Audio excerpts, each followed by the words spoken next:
Dragons in the skies, fire from the boughs, wisdom flowing fast, ancient temples bow, mountains echo tales, ancestors crying loud, heroes of the past, legends worn proud. On golden silk roads, history unfolds, mystics in the night, secrets they hold, great walls shadow long, warriors in rows, in the courtyard's light, a lotus flower grows. Orchids in the wind, laughter from the light, truth within the sand, cities bathed in might. Tigers leap through time, rivers serpentine, harmony and chaos rhythm by design. Phoenix rise anew, feathers burning blue, forest whisper soft, mind open and true. Scrolls of hidden art, sages they confide, seeking of the jade, time won't divide. Battles lost and won, emperors do reign, people marching on, dreams still remain. Peasant to the king, stories intertwined, every single soul walking a fine line.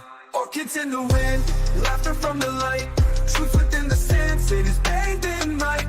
Tigers leap through time, rivers serpentine, harmony and chaos rhythm by design.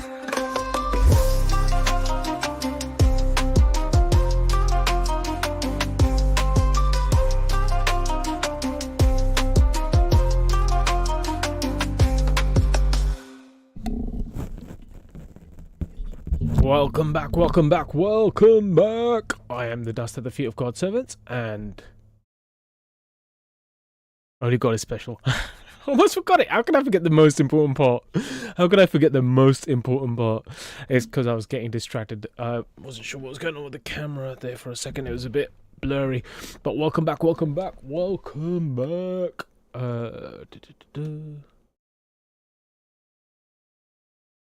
Here we go. I hope you guys enjoyed the previous stream. It was just me in the garden chilling out, working on a few different projects, burning the old wood, and also in the process of making my birdhouse. So I'm going to be doing this while we're watching the videos, because we're going to do another video stream. Because yesterday we didn't get through all the videos, so I thought today we could go through the other videos that were suggested and the other videos I had lined up. I think I've got about 4 videos to go. Yes, 4 videos to go, which totals up to about an hour and a half of, or maybe even 2 hours of footage. So we'll just keep it running. I'll pause it every once in a while, give my 2 cents on it. I'll read the chat as I'm doing this as well. And yeah, should be a chill stream. Should be a chill stream. I hope you guys are having a good day so far. Let's have a quick look at the chat. We've got D in the house saying, welcome back. D says, Didi, what is the topic? What is going on? Oh, I just explained it. Just explained it. D says, hit the like button, guys, and you will have it done. Won't forget. Exactly. Good point, D. If you hit the like button now, you don't have to remember it later. You don't have to remember it later.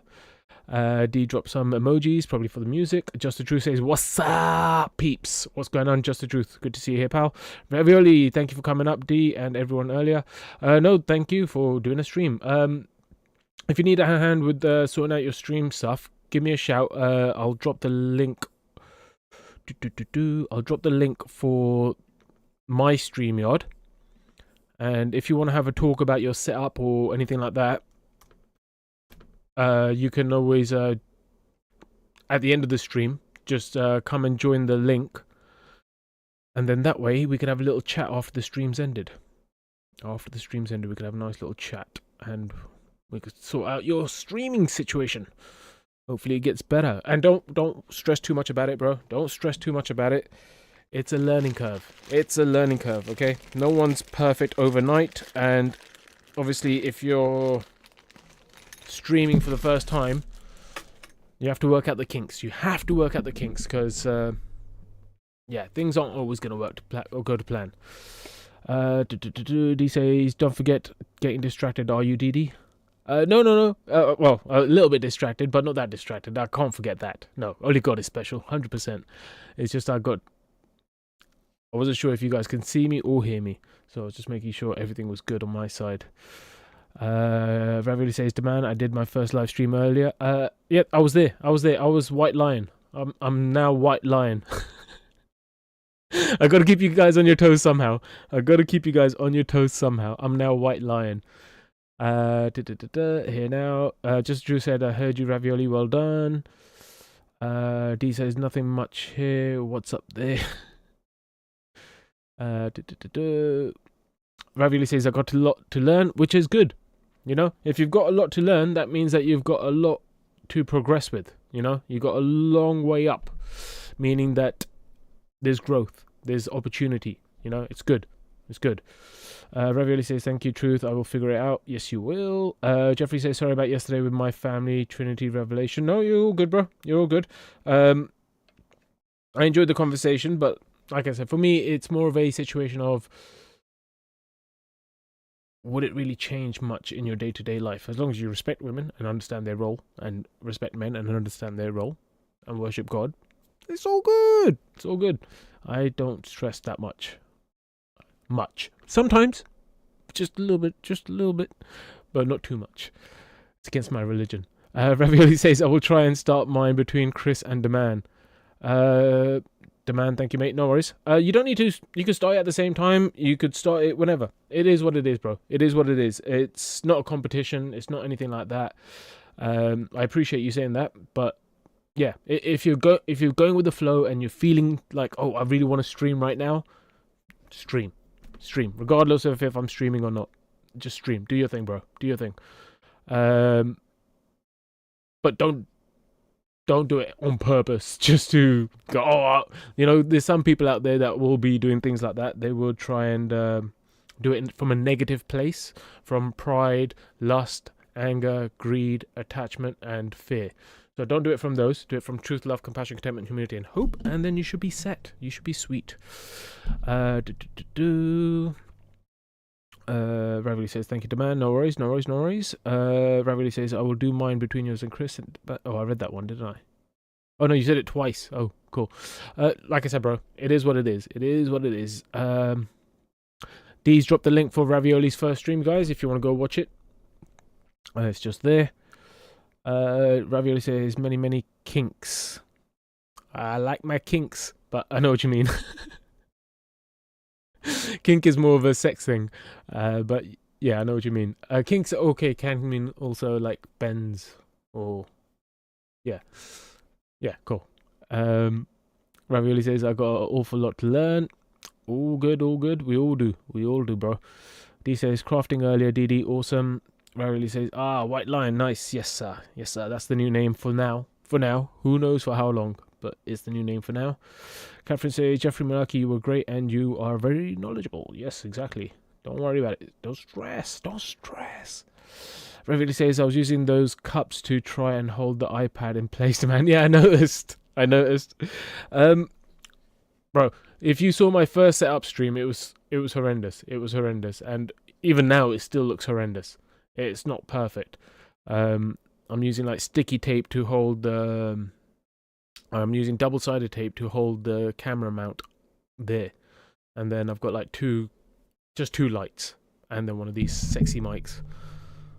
This was the best thing I could invest in. This was the best thing I could invest in, because even if you guys can't see me very clearly, or if it's shit quality camera and the lighting's not great, as long as you can hear me, that's what matters, you know? That's what matters. You can still follow the stream. But if the mic is dodgy and they could see me, then it's pointless.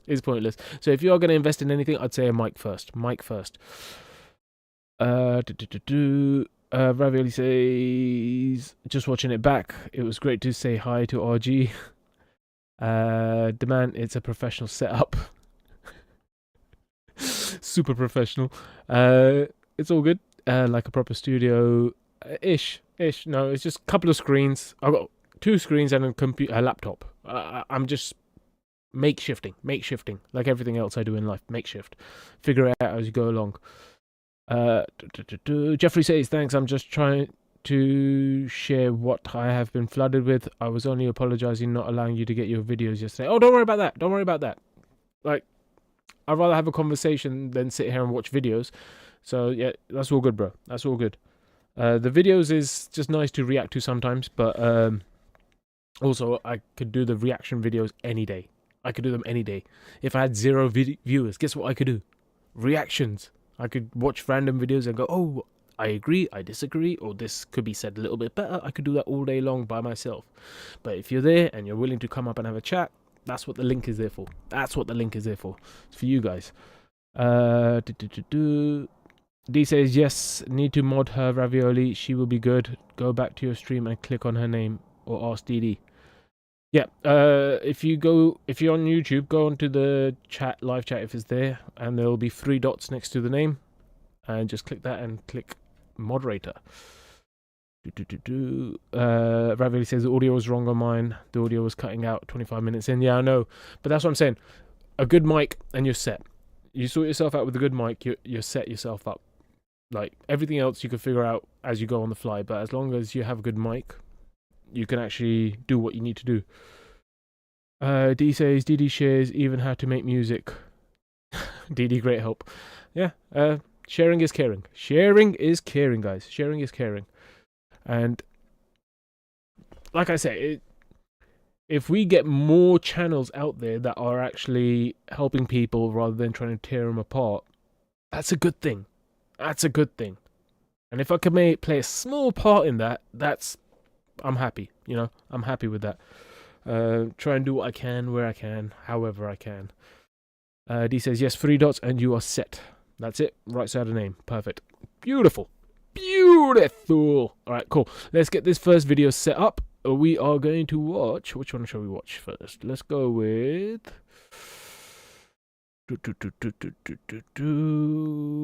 Oh, let's watch this. The Bhagavad Gita, The Battle Within. This looks like an interesting video. I'm quite interested in the Hindu mythology. I think it's quite interesting, so I thought we'll watch this. I'm going to mute myself, and I'll only unmute myself if I've got something to say. Otherwise, I'm going to be also drilling and listening as well. So I'll leave you guys to it to enjoy this video, and hopefully I don't have to interrupt it too much. There we go. You wake up in the morning, you're lying there, scrolling on your phone, and a small voice in your head says, get up and start the day. You've got things to do. But another voice whispers, just a little longer. It's so cozy here. This is where the first battle of the day begins. The Bhagavad Gita talks about these battles, not the kind fought with swords, but the ones that happen inside us. It's the war between 2 parts of ourselves. The side that wants to grow, improve, and do what's right, and the side that wants to avoid discomfort, take shortcuts, or act out of fear. Oh my god, I'm loving this so far. I'm loving this so far. I hope you guys are liking this too. Yeah, don't take the easy path. The easy path is usually the more painful path spiritually. Take the spiritually hard path. And don't take shortcuts. Go the hard way. Face your fears. Do the tough thing. And, you know, you'll grow and you'll learn, and you'll be better off than not trying. You'll be better off than not trying. The dilemma on the Kurukshetra battlefield, as narrated in the Bhagavad Gita, is one of the most profound moments in spiritual literature. Arjuna, the great warrior, stands torn between his duty and his emotions. His confusion and hesitation are not just about the physical war, but represent the universal human struggle of making difficult decisions in the face of moral, emotional, and practical conflicts. This war isn't just about productivity, it's about emotions too. Anger, jealousy, anxiety. These are all soldiers of lower self. They charge forward when things don't go our way. But the Gita teaches us that these emotions are not the problem. How we respond to them is what matters. Krishna, the guide in the Gita, tells us to practice mastery over the mind, not by suppressing these emotions, but by understanding and rising above them. Wow, I love this video. I love this video. I've not actually seen this before. But yeah, literally everything I say, beautiful. Love it. Yeah, you want to understand why you feel what you feel. It's not bad that you feel something. It's not bad that you're upset or anything like that. It's just the way you feel. But you don't know why you feel like that. Because sometimes it's layers and layers of life covering it. So sometimes it's important to have that moment to actually reflect and figure out why you feel what you feel, and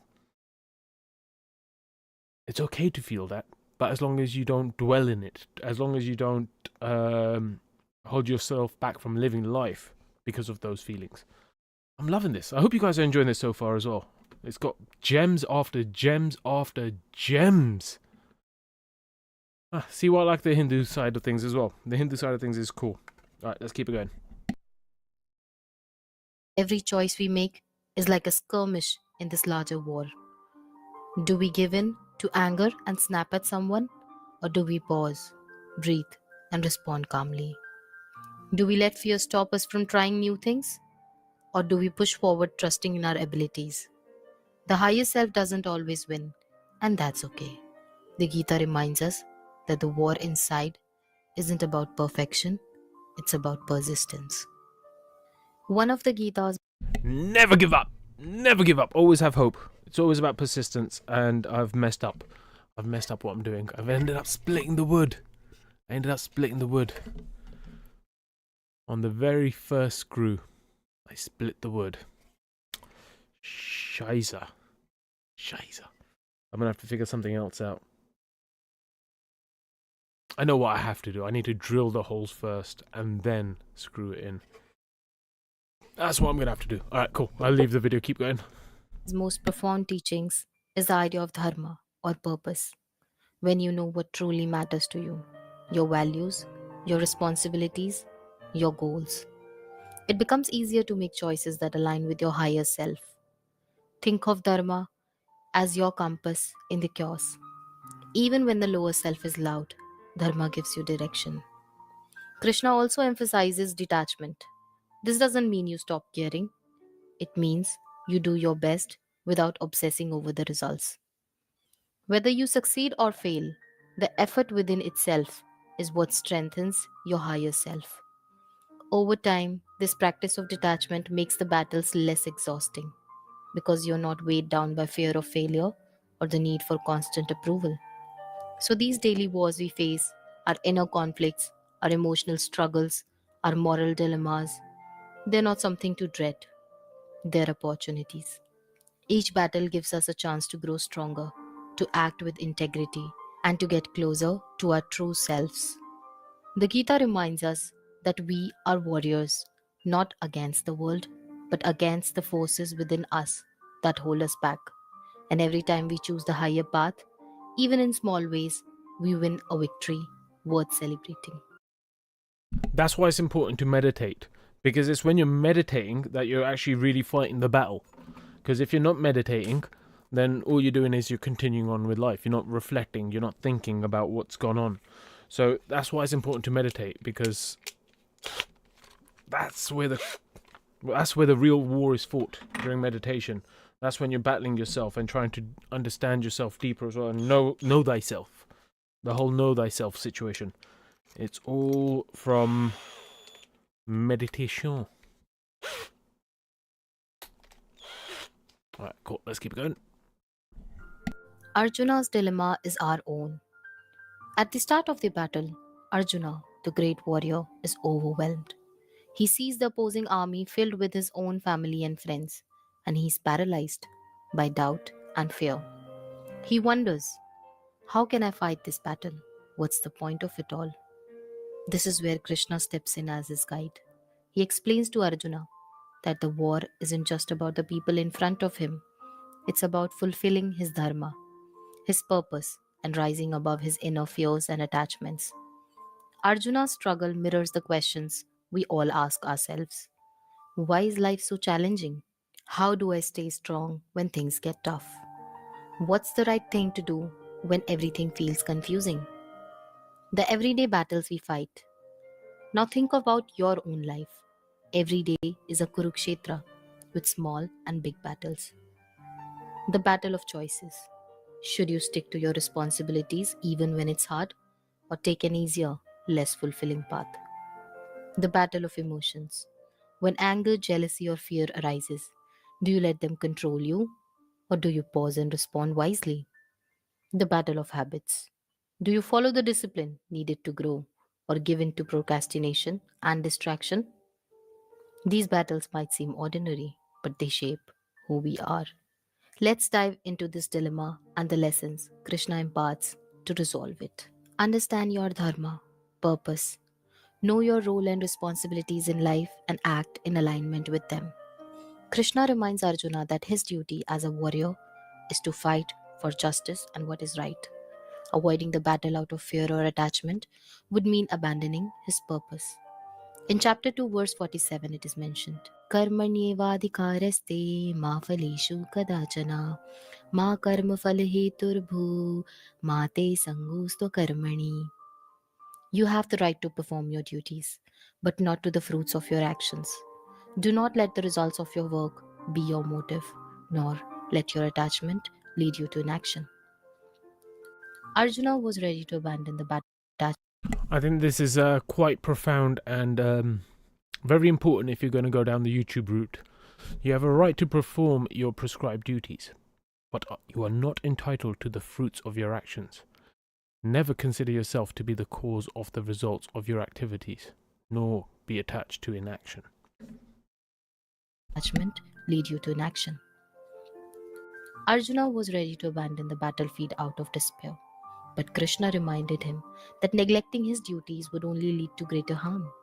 Arjuna's hesitation stemmed from fear of the consequences of the war and his own blood in front of him, his own personal emotions which contributed to his anxiety.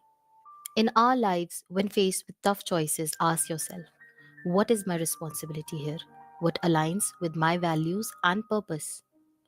Standing up for what's right, even when it's hard, or fulfilling commitments, even when they are inconvenient.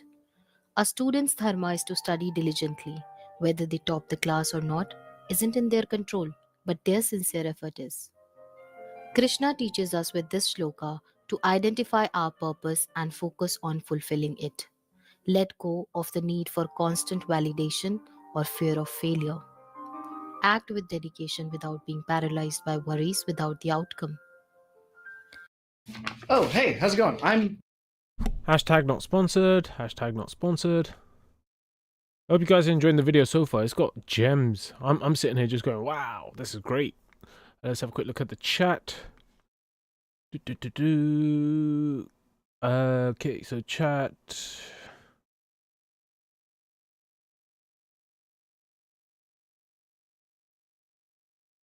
Here we go. D says, yes, more channels, free speech, peace and love.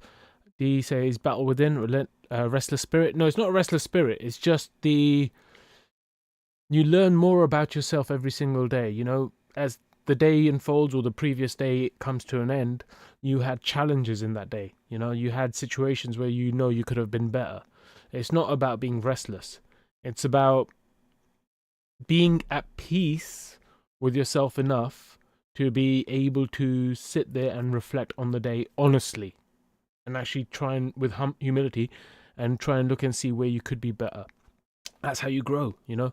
You got to look at yourself. This is why I always say, you can't compare yourself to others and try and grow, because you're then comparing yourself to other people, and if they're above you, then you're kind of trying to get to them. But you're not looking at yourself. You're not looking at where I fucked up, where I made mistakes, where I was whatever. So it's good to do the reflection and work against yourself. Work against yourself, not as in like harm yourself or do things that go against you, but work against yourself meaning you're only battling yourself, who you used to be, compared to who you want to be. That's the thing there. D says pray when you get up. Yep, no, you should, but it's not just about praying. It's not just about praying. Praying, I would do anyway, just to say thank you to God. But this is more about the reflection of life and whether you are actually growing each day or whether you are staying stagnant. And like I said before, stagnancy is not good, especially if you want growth. If you want growth, you don't want to be stagnant, because stagnancy means that you stop moving. And you gotta keep moving. Gotta keep moving. Gotta keep moving. Gotta make it. Gotta make it through. Alright, let's keep it going. Oh, wait, no, I was reading the chat. See, I'm getting distracted with this birdhouse thing. Ooh, I just thought of a really good idea of how to do it better. If this doesn't work, I've got an idea. Anyway, Matthew 6:9. After this manner, therefore, pray ye, Our Father which art in heaven, hallowed be thy name. D says battling self is all from not having personal relationship with the Heavenly Father. Wrestling is war inner war is spiritual battle. Yeah, but you could have, like, I say all the time that I already know God exists and whatnot, but I still have that constant battle. It's not about being connected to God or not being connected to God. It's about that whole, am I willing to face who I was yesterday to be the best version of myself tomorrow? You know, am I, in the present moment, am I willing to look at myself yesterday honestly and truthfully and see where I need to step up for tomorrow? This isn't a getting closer to God situation. This is about being who you want to be, being the best version of yourself. Connecting to God gives you the support. It gives you the guidance. It gives you the ability to persevere regardless of the situation. That's why God's great. That's why God's great. He's always in your corner. But in regards to the personal battles within, you have to fight them yourself. Because otherwise what you end up having is a bunch of people who say they're religious, who say they worship God, but all they do is they shout at each other and hit each other over the head with their particular spiritual books.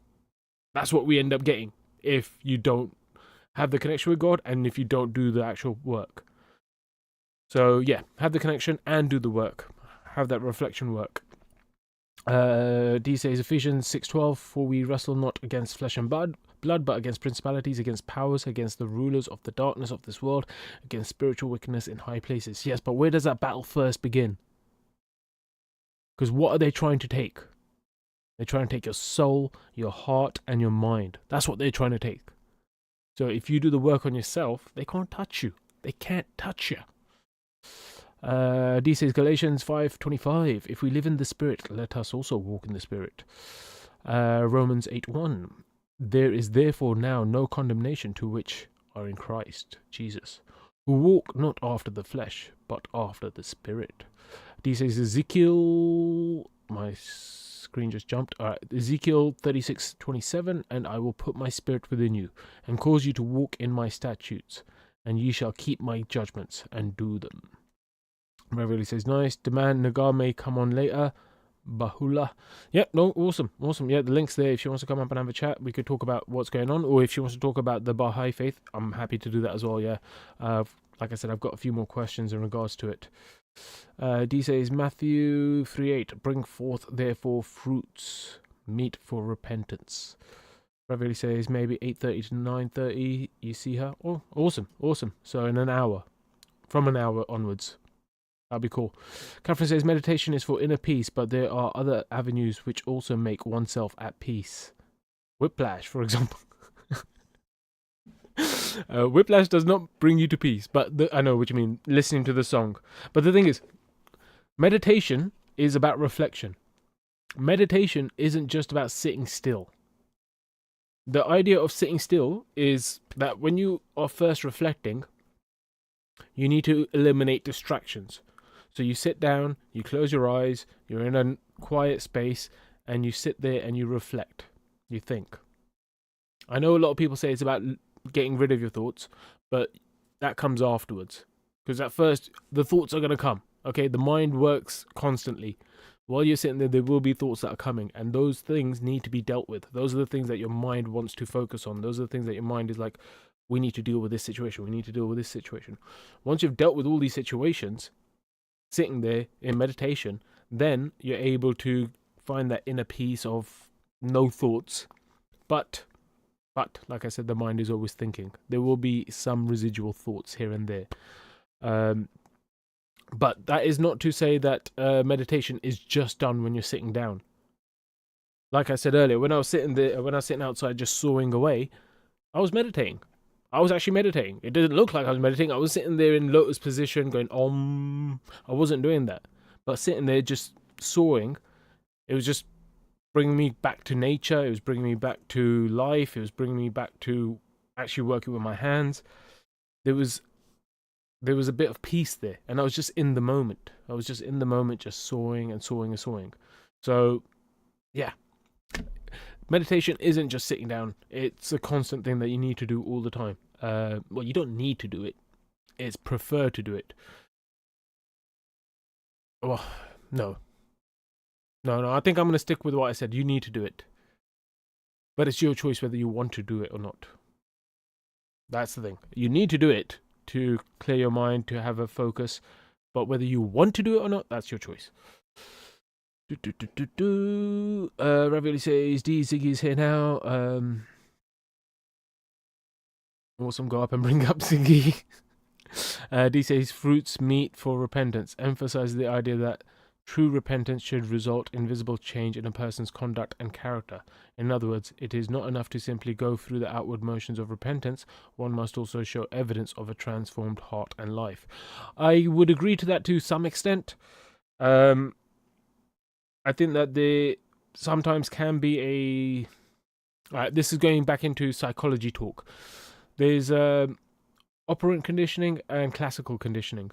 So what tends to happen is that after years and years and years and years of doing a certain thing and always getting the certain result, your brain gets wired into thinking and acting a particular way because you've always got the result you wanted. Now, let's say in a situation you mess up and you say, oh, sorry about that. But because your brain has been wired from years and years and years of doing things in that particular way, it's going to be a lot harder to change that pattern of behavior or that pattern of thinking. So, yeah, I understand, yep, sometimes repentance isn't just about the outward thing, but some people are trying to do the work inside, but it just takes them a lot longer. So we also have to have patience. This is what I say, even with all these channels that are trying to drop shit on me, it's like, cool, it is what it is, but I hope they grow. I still hope they grow. I don't want to be friends with them, but I hope they grow. I don't mind being friends with them if they are actually going down the growth path, but at the moment where it doesn't seem like it, it's all good. But I hope they grow because I got to have patience. I can't expect changes overnight like that. Ravioli says to man, I agree, it's all growth. Yes, sir. Jeffrey says God sent his connection to humanity through his daughter and son, the one that showed he had power over death, created by immaculate womb. D says DD reads awesome and Ravioli, thank you. Whiplash. Ravioli says Allah said, surprise them through the gate. If you do, you will certainly prevail. Put your trust in Allah if you are truly believers. Trust in God, 100%. Always trust in God. The thing is, there's some actions you have to take in life, and there's some actions, no matter what you do, you can't change anything. And that's when you have to trust God. What you can do, you do. What you can't do, you leave up to God. Ravioli says, what is lotus position? I think that's just another way of saying cross-legged. You know, when your legs are crossed. I think that's what that lotus position is. Or it could be the one where your legs are crossed, but in a particular funny way where your feet go on top of your knees. One of the two. But it's just basically sitting down on the floor with your legs crossed in some form. Catherine says, focusing the mind on other things. The thing is, Catherine, I understand what you're saying there, focusing the mind on other things, but it's not just about focusing the mind on other things. Because if you're just focusing the mind on other things, the mind is just running away from the problems. At some point, you need to face those issues. Like we were just saying to Ravioli in regards to what you could do, you do, but what you can't do, you leave it to God. So say, for example, you are... I'm going to use something that Simon mentioned the other day. Say you lost someone you really cared about. You could sit there and think about how lucky you were to have them in your life. How even though it wasn't as long as you wanted, even though life keeps moving forward and you have no say in it, he still feels the way he feels, and there's nothing wrong with feeling that. But he can also think about the fact that he's grateful for every moment he had. He's grateful for having such an amazing mum. He's grateful for all the various things that she was there for. That will alleviate that pain. And then, after he's kind of dealt with all those emotions, then he goes, all right, cool, God, I'll leave it up to you. You know, I hope you keep allowing me to walk forward still and not being stuck in the past. Because the past, as important as it is, and how much you appreciate it, it's not where you're heading to. You need to look forward. And he could always still think about his mum. He could always have those happy memories. They're not going anywhere. They're stuck with him, you know. So it's it's not about just, because he could go down the other route. He could go down the other route and just distract himself, but he's never actually dealt with the issue. He's never come to the acceptance part of the whole stages of grief. He will just end up distracting himself, and it's almost like putting it to the side, and sooner or later, all those things you put to the side are just going to build up into a mountain that's going to fall on top of you, and it will come when you least expect it, and it won't be at the right time that you were ready to deal with these things. It'll be in some kind of bad situation, typically. It's like the straw that broke the camel's back. You know, you build it up, and then one tiny little thing happens, and then all of a sudden this massive thing comes crashing down. And it's like, where did that come from? It's because you've been saving it all up. You've not actually sat down and thought about life and thought about how you feel and all that other stuff. So it's important to keep it going as you go, rather than distracting the mind. Ravioli says, thanks, Kath. Just the Drew says, where is our Simon K tonight? I have not seen him. D says, I think meditation, a certain pattern of behavior, ritual, routine, never routine with God. Every day is different. No, meditation isn't a routine or a pattern behavior. No, like I said, initially when you're starting off, it would be the sitting down in silence. So you're able to focus on your thoughts. You're able to organize your thoughts, and you could do all that stuff. Once you've done that enough, you could do it throughout the day. Like I said, while I was sitting there sawing away, I was just thinking about life, appreciating life, thinking about how much I enjoy doing silly things like this. I was also thinking about you guys on the stream. I was like, I hope they're enjoying this. I hope I've got the right angle. But I was just at peace. Just, it is what it is, you know what I mean? But at the same time, I was still present in the moment. So it's not about ritualistic behavior. I don't do ritualistic behavior. I think ritualistic behavior is bad. Meditation is more about the mindfulness, you know. Where is your mind? Is it in the present moment? Is it not in the present moment? Why is it not in the present moment? What is it focusing on? Okay, why is it focusing on this? Oh, because you're upset about it. Why are you upset about it? Oh, because it made you feel a certain way. Okay, just because it made you feel a certain way, does that mean that it's true? No, it doesn't. Okay, why else don't you like it? You know, you have to go through this thought process yourself in order to go through your various issues in life. And then that way you can walk forward with a lighter load. You've dropped a few burdens. You've dropped a few burdens that you've been carrying. D says, every day we are down casting something. 2 Corinthians 10:5, casting down imaginations and every high thing that exalteth itself against the knowledge of God, and bringing into captivity every thought to the obedience of Christ. 1 Peter 5:7, casting all your care upon him, for he careth for you. Yes, but obviously, like, this is what I say. It's, you do what you can, but what you can't do, you can't do. So, for example, if you've got a bill to pay, you're not going to be like, and you've got the money there, you're not going to be like, oh, I trust you, God, you could deal with it. You could take the money from my account and put it into their account and the bill will be paid. No, you've got to do that yourself. The things that you can't control, whether, let's say you have to give someone some bad news. Let's say you have to give someone some bad news. You say, God, I've got every good intention. I don't want to give them this bad news to upset them. I just want to tell them the truth. But I leave it in your hands on how they react. I leave it in your hands that they take it in a good way. That's what you leave in God's hands. What you cannot control. What you can control is up to you to deal with. D says 1 Peter 5:7, casting all your care upon... Oh no, I read that one. Just as says, last time I tried lotus position, I had cramps for 2 days. D says Proverbs 3:24. The Biblebot's at it today. Biblebot is live. 3:24. When thou liest down, thou shalt not be afraid. Yeah, thou shalt lie down, and thy sleep shall be sweet. James 3:18. And the fruit of righteousness is sown in peace of them that make peace. Galatians 5:22. But the fruit of the Spirit is love, joy, peace, long-suffering, gentleness, goodness, faith. Alright, awesome, and let's carry on with this video.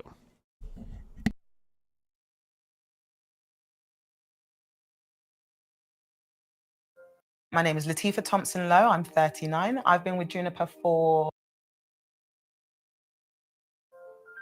When we focus on karma, that is action, without attachment, that is nishkama karma, or the desireless action, selfless action, we align ourselves with the greater flow of life. We make history. just as Arjuna was encouraged to align with his dharma as a warrior. Detach from the outcome. Focus on your actions, not the results. Krishna explains that Arjuna's job is to fight with sincerity and integrity, but the outcome of the battle is not in his control. Acting without attachment to success or failure frees the mind from unnecessary anxiety. In chapter 2, verse 48, it is mentioned Yogastha Kuru Karmani Sangam Tyaktva Dhananjaya Siddhaya Siddhyo Samubhutva Samatvam Yoga Uchyate. Perform your duties steadfastly in yoga, O Dhananjaya Arjuna, abandoning attachment to success and failure. Treat both outcomes, success and failure, with equanimity. Such even mindedness is called yoga. In our lives, often we hesitate to act because we fear failure or rejection. Krishna's advice is to do your best and let go of the need to control the Do your best and let go of the need to control the result, because it's in God's hands. The result is always in God's hands. Just do what you can and leave the rest up to God. result. Whether you succeed or fail, the effort itself is meaningful. Krishna advises Arjuna to engage in action without being attached to the outcome. This approach ensures clarity of thoughts and steadiness, even in challenging situations. Detachment means viewing success and failure as two sides of the same coin. Both are temporary and should not dictate your sense of self worth. If an athlete wins a race, it's the result of his efforts. If they lose, they still gain experience. In both cases, the focus should remain on continuous growth. Equanimity is true yoga. Krishna defines yoga as the practice of maintaining balance, no matter the circumstances. This mental discipline helps us to Keeping that balance. Keeping that balance. Keep going. stay grounded and free from the highs of success or the lows of failure. Rise above personal attachments.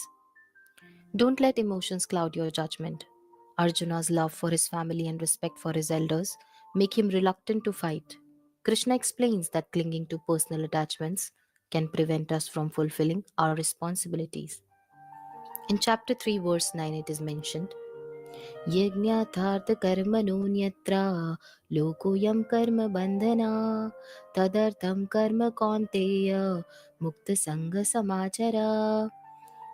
Work must be done as a sacrifice to the divine, otherwise, it binds us to the material world. Therefore, O Arjuna, perform your duties free from attachment. View relationships through the lens of the soul. Understand that your loved ones are also eternal souls on their own journeys. This perspective reduces fear of loss and promotes unconditional love. Instead of clinging to your child's success as a reflection of your worth, support them in discovering their own purpose. The soul is beyond birth and death. Attachments arise from identifying too closely with the temporary body and relationships, forgetting the soul's eternal nature. Personal attachments can lead to biased decisions. Arjuna was hesitant to fight because he saw his loved ones on the battlefield. Krishna reminded him that their souls are eternal and cannot be harmed, helping him rise above his emotional attachments. A leader who is overly attached to certain team members may make unfair decisions. Detachment ensures, therefore, fairness and focus on the larger goal. In our lives, personal attachments do not mean neglecting loved ones or becoming emotionless. Instead, they encourage us to act with wisdom and compassion, free from the fear of loss or excessive dependency. This doesn't mean we stop caring about people. Instead, it's about not letting emotions like fear, guilt, or attachment stop us from doing what's right. Yes, so don't let fear, lust, anger, greed, attachment, pride stop you from doing what's right. Always do what's right. And yeah, you got to keep growing, got to keep moving forward, got to keep growing. And that's what Arjuna had to fight that war. He had to do it. It was part of his destiny, if you believe in destiny. So he had to fight in that war, but obviously his attachments were slowing him down. And I could get that. You know, you don't want to cause unnecessary suffering to people. But at the same time, when you got something to do, you just gotta do it. Sometimes you just gotta do what you gotta do. Like me, I don't want to equate myself to Arjuna's situation, but sometimes when I don't want to talk about certain channels or certain people, it's like sometimes I have to pull out that sword of truth, and I have to swing it a little bit, just because I have to. You know, I have to stand on the side of righteousness, truth, love, compassion, contentment, humility, and hope. I have to stand on that side. It's not because I hate them. It's not because I want to hurt anyone. It's just because it's what has to be done at that moment. So yeah, sometimes you got to think about the greater good. For example, a parent disciplining a child does so out of love, even it feels uncomfortable in the moment. I wouldn't compare myself to a parent, but sometimes I do. Sometimes I do say I've been the mummy. I try to be nice about certain things, and then sometimes I'm like, Dad has to come out, and Dad has to lay down the lay down the law, and give a couple of slaps where they're needed. They're gonna take that out of context and say I'm being violent again because I'm saying slaps. They're metaphorical slaps that, you know, when you're waking someone up, those kind of slaps. But yeah, they'll take that out of context, even though I've explained it, and call me violent. But you know, it is what it is. Control the mind and emotions. Mastery over the mind leads to clarity and right action. Krishna emphasizes that the mind is like a restless monkey, easily swayed by emotions and doubts. Through self awareness and discipline, we can calm the mind and make better decisions. In chapter 6, verse 6, it is mentioned Bandhuratmatmanastasya yenatmaivatmana jita anatmanastu shatrutve vartetatmaiva shatruvat. For one who has conquered the mind is the best of friends. But for one who has failed to do so, the mind will remain the greatest enemy. Again in chapter 6, verse 5, he mentions So many gems. This is amazing. I love it. I love it. So many gems in this. Honestly, I hope you guys are taking notes. This is like mind blown. Mainly because I agree with most of it. But I'm sure you guys do too. I think we'll find out once I read the chats. But I'm sure you guys should agree with this. Except D. D will disagree because she has to disagree. But I think everyone else should agree. उत्थरेदात्मनात्मानं नात्मानम् अवसादयेत् आत्मैव ये आत्मनो बन्धुर् आत्मैव रिपुरात्मना. One must elevate oneself through the mind and not degrade oneself. The mind is the friend of the conditioned soul, and the mind is also its enemy.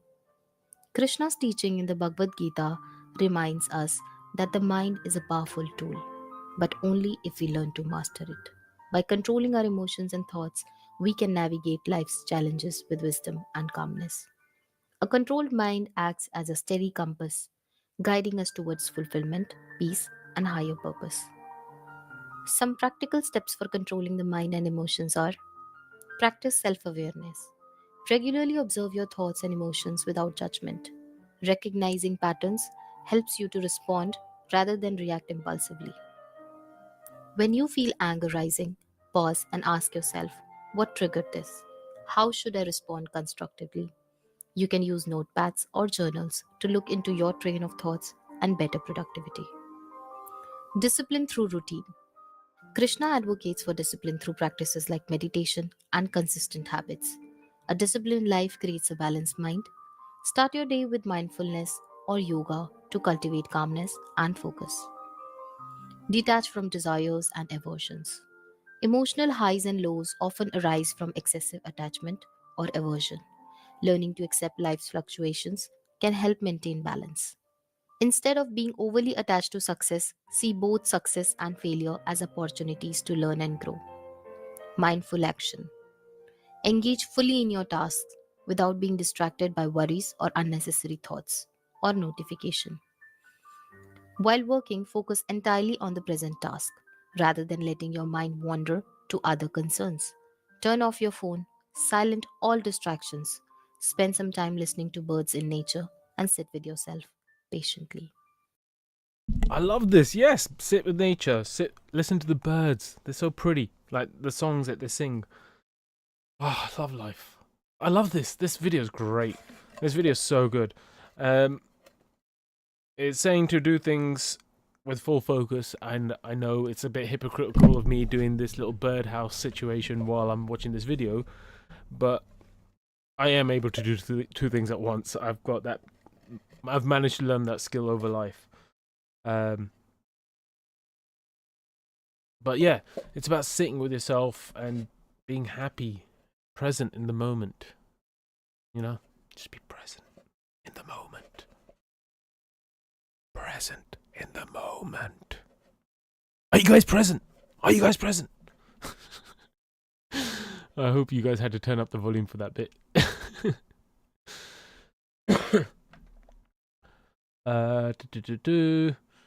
Let's have a look at the chat. D says just the truth. Forget the cramps. Go down on the knees and get calluses. Romans 13:10. Love worketh no ill to his neighbor. Therefore, love is fulfilling the law. He says, Jesus said, suffer the little children to come unto me. We are all children of God. The love of the Father comforts, love saves, guides.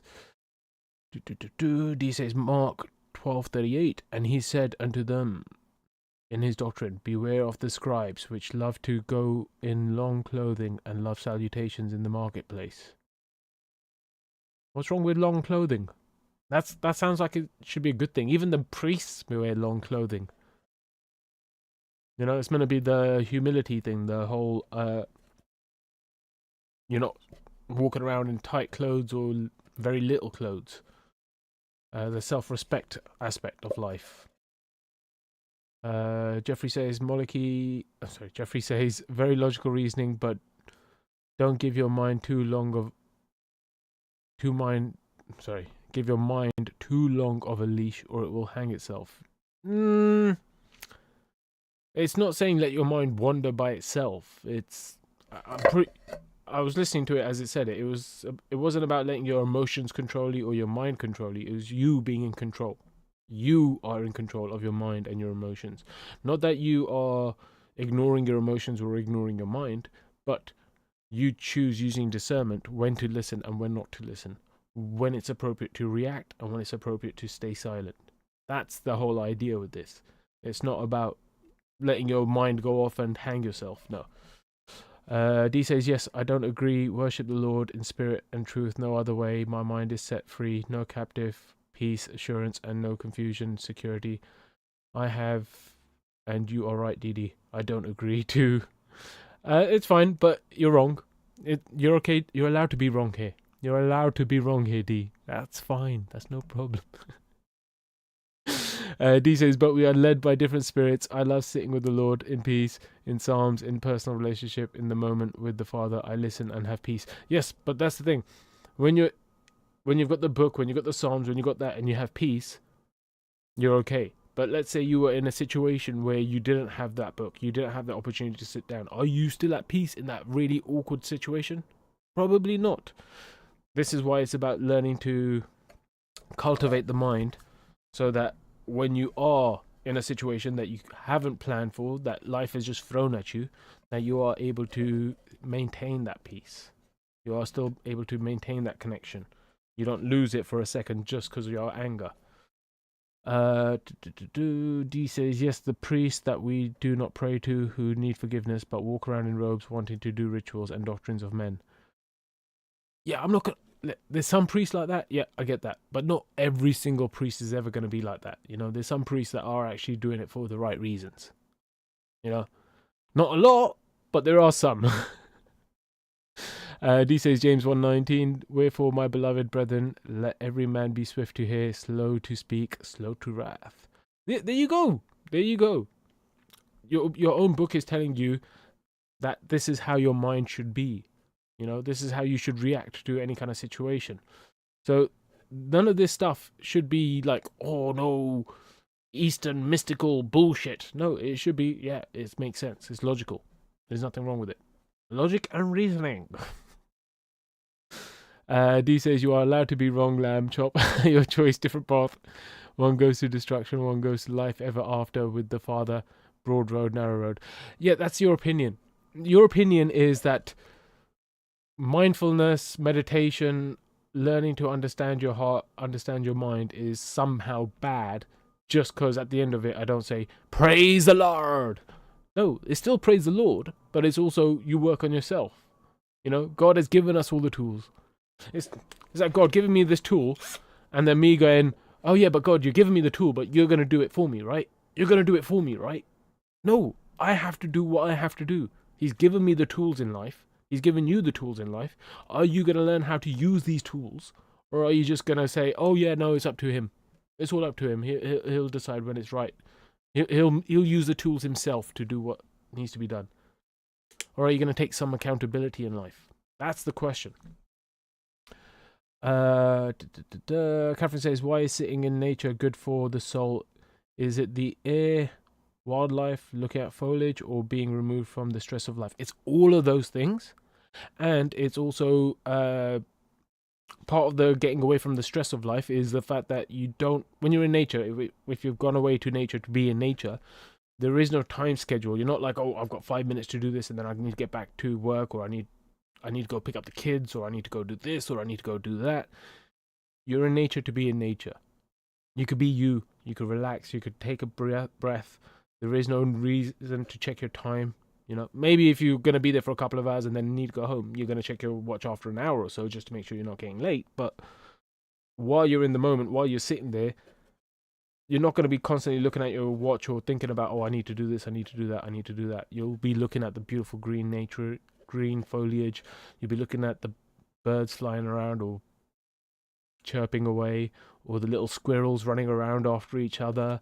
You know, all of the beautiful things of life, the things that we miss because we're so busy in our fake lives, because our lives are fake, okay? The only thing real is God. Ravioli says, I'll be back in 35 minutes, guys. Peace upon you all. No worries, take it easy, bro. Oh, I missed another one as well. He says, Jesus is the high priest, no other DD. Yep, there you go. Jesus, he wore long clothes, and he's a priest. You get my point. It's not talking about, I wasn't mentioning all those other dodgy priests out there that are doing the wrong thing. I'm just saying the reason you would wear long clothes as a priest is to have that humility, of that self-respect, of not needing to walk around topless, you know. D says, godly, sitting with the Lord, not bull crap, enriching, nourishing, and mind set free. Praise the Lord, O my soul. He gives abundantly to those who love him in his fullness and goes boldly to the throne. Praise the Lord. Yeah, like I said, there's nothing wrong with the praise the Lord situation. Okay, the praise the Lord. Yes, I say this all the time. It's all thanks to God. Everything's thanks to God. God is amazing. God is great. God is fantastic. But like I said, if he's given you certain tools on how you can manage your mind and your heart a bit better while you navigate through life, then you learn to use those tools. Learn to use those tools. It doesn't take anything away from God. It doesn't deny God. It just appreciates God for the gifts he's given us.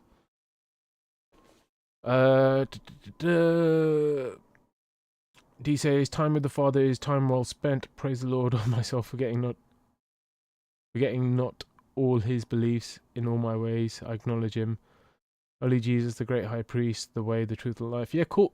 Look, all you're doing is just repeating scripture and what you believe, but I don't hear anything about how it helps you in your actual life. Like, don't get me wrong, thinking about God is great. Thinking about God is fantastic. But when you're thinking about God, he's not going to get the washing done, is it? Thinking about God isn't going to pick up the kids from school, is it? When you're thinking about God, it's not going to, I don't know, teach you how to talk to your children better. You know, it'll probably teach you a bit of patience. It'll probably teach you to compassion, take it easy. But it won't teach you how to talk to your children better, would it? That comes from practice and experience, things that we do. So this is all this is. This whole mindfulness, the battle within, is about the things that we do, because God is doing so much already. It's not taking anything away from God. So calm down, D. Calm down, dear. It's just a commercial. D says, yep, praise the Lord. Oren, welcome to the channel, says I all. Welcome, welcome, welcome. And he says, late again. Oh, Oren, have you been here before? Did you have a different name yesterday? Are you one of these guys that constantly changes your name? But welcome back, welcome back, welcome back.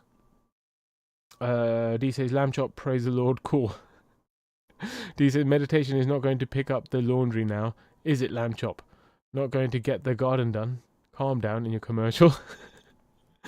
No, so meditation doesn't help you get the laundry done. It does help you get the laundry done. Meditation will allow you to focus your mind. It will allow you to clear your mind. It will allow you to prioritize what's important. So where you might be thinking, oh, I need to get the laundry done, but I also need to pick up the kids. You'll go, okay, I'll pick up the kids first. Or I will get the laundry prepped, and then I'll pick up the kids, and then I'll come back and take care of the laundry. Because your mind is clear. You know? It's not thinking about this thing and that thing and that thing and that thing, and it's all weighing down on your mind. You're able to clear your mind and able to make rational choices. So, yes, I get what you're saying, but it also teaches you the skills to learn as well. It teaches you the skills about how to think rather than what to think. D says focus, lamb chop. Oren says, I have 2 accounts. Sorry, 2 caps. No worries. What was your other account? I think you were on yesterday, weren't you? I can't remember the name of that one. Oren says, I want to try TM, but it costs so much money to get a mantra. What's TM? What's TM, Oren? And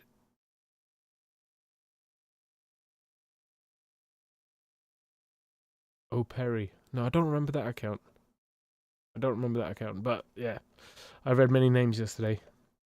But what's TM? I want to try the most.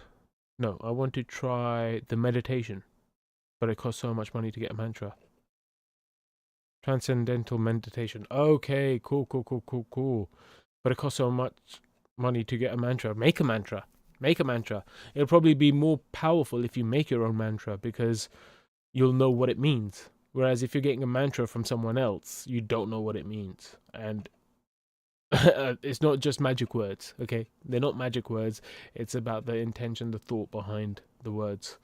So yeah, you can make your own. It's all good. D says, right back at you, DD. The Lord allows you to get to the strength to get all things done. No confusion, right choices, but know what you are thinking. Yeah, I guess so, but I don't think so, because if you're thinking about God, you're kind of like thinking about the patience, the compassion and all that, but you're not actually thinking about how you feel or how you react. You know, if you are thinking about how you feel and how you react, then you're doing meditation. You're doing meditation while you're thinking about God. So therefore, win-win. Everyone's happy. This is therapy massage? These are massage therapists, apparently. Okay, interesting. Alright, let's keep this video going. It's almost finished. In our lives, when faced with dilemma, take a step back, pause, breathe, and reflect. This gap between impulse and action can help you respond wisely instead of reacting emotionally. See the bigger picture. Align your actions with the greater good. Let me guess. You're thinking about going to therapy. And as a therapist myself, of course I'm going to say that's a great. Understand that life's challenges are a part of a larger divine plan. Krishna tells Arjuna that the soul is eternal and that life and death are just parts of a larger cosmic cycle. By seeing beyond immediate struggles, we can find courage and peace. In chapter 2, verse 13, it is mentioned, Dehino asmin yatha dehi kaumaram yavanam jara tata dehantar praptir dhirastra na munyati. Just as the soul passes through childhood, youth, and the old age within this body, it similarly passes into another body at death. The wise are not bewildered by this transition. Life is a journey of transitions. Krishna explains that life involves constant change, whether it's physical growth, emotional phases, or even the transition of the soul at death. Recognizing this helps us see I'm not gonna lie, I didn't know much about Krishna, but this Krishna sounds like a G. He sounds like a G. He knows exactly what he's talking about. I'm loving it. beyond temporary struggles and losses. The pain of failure or loss is a part of greater cycle of learning and growth. The soul's eternity. The soul is eternal and unchanging, while the body and material experiences are temporary. Understanding this bigger picture allows us to approach challenges with calmness and detachment. Losing a loved one is painful, but knowing their soul continues its journey can bring peace and perspective. Wisdom brings stability. A person who sees life's broader purpose doesn't get overly attached to successes or failures, joys or sorrows. This steadiness leads to inner peace. In our lives, when things feel overwhelming, remind yourself that challenges are temporary and often lead to growth. Trust that there's a purpose to the difficulties you face, even if you can't see it yet. Transcend the small details of life and focus on the eternal truths. In chapter 4, it is mentioned, Yada yada hi dharmasya glanirбhavati bharata abhyuttanam dharmasya tadatmanam srijamyaham परित्राणाय साधूनां विनाशाय च दुष्कृतां धर्म संस्थापनार्थाय संभवामि युगे युगे. Whenever there is a decline in righteousness and an increase in unrighteousness, O Arjuna, at that time I manifest myself. To protect the righteous, destroy the wicked, and re-establish dharma, I appear age after age. Hare Krishna, Krishna Krishna, Hare Hare, Hare Ram, Ram Ram, Hare Hare. Hare Krishna, Ram Ram, Hare Hare. Krishna Krishna, Ram Ram. Amazing. I love that video. I loved it. I loved it. But I know, yeah, there's the Bible bot who did not like it. But let's see, what about the rest of y'all? What about the rest of y'all? Did you guys like that video?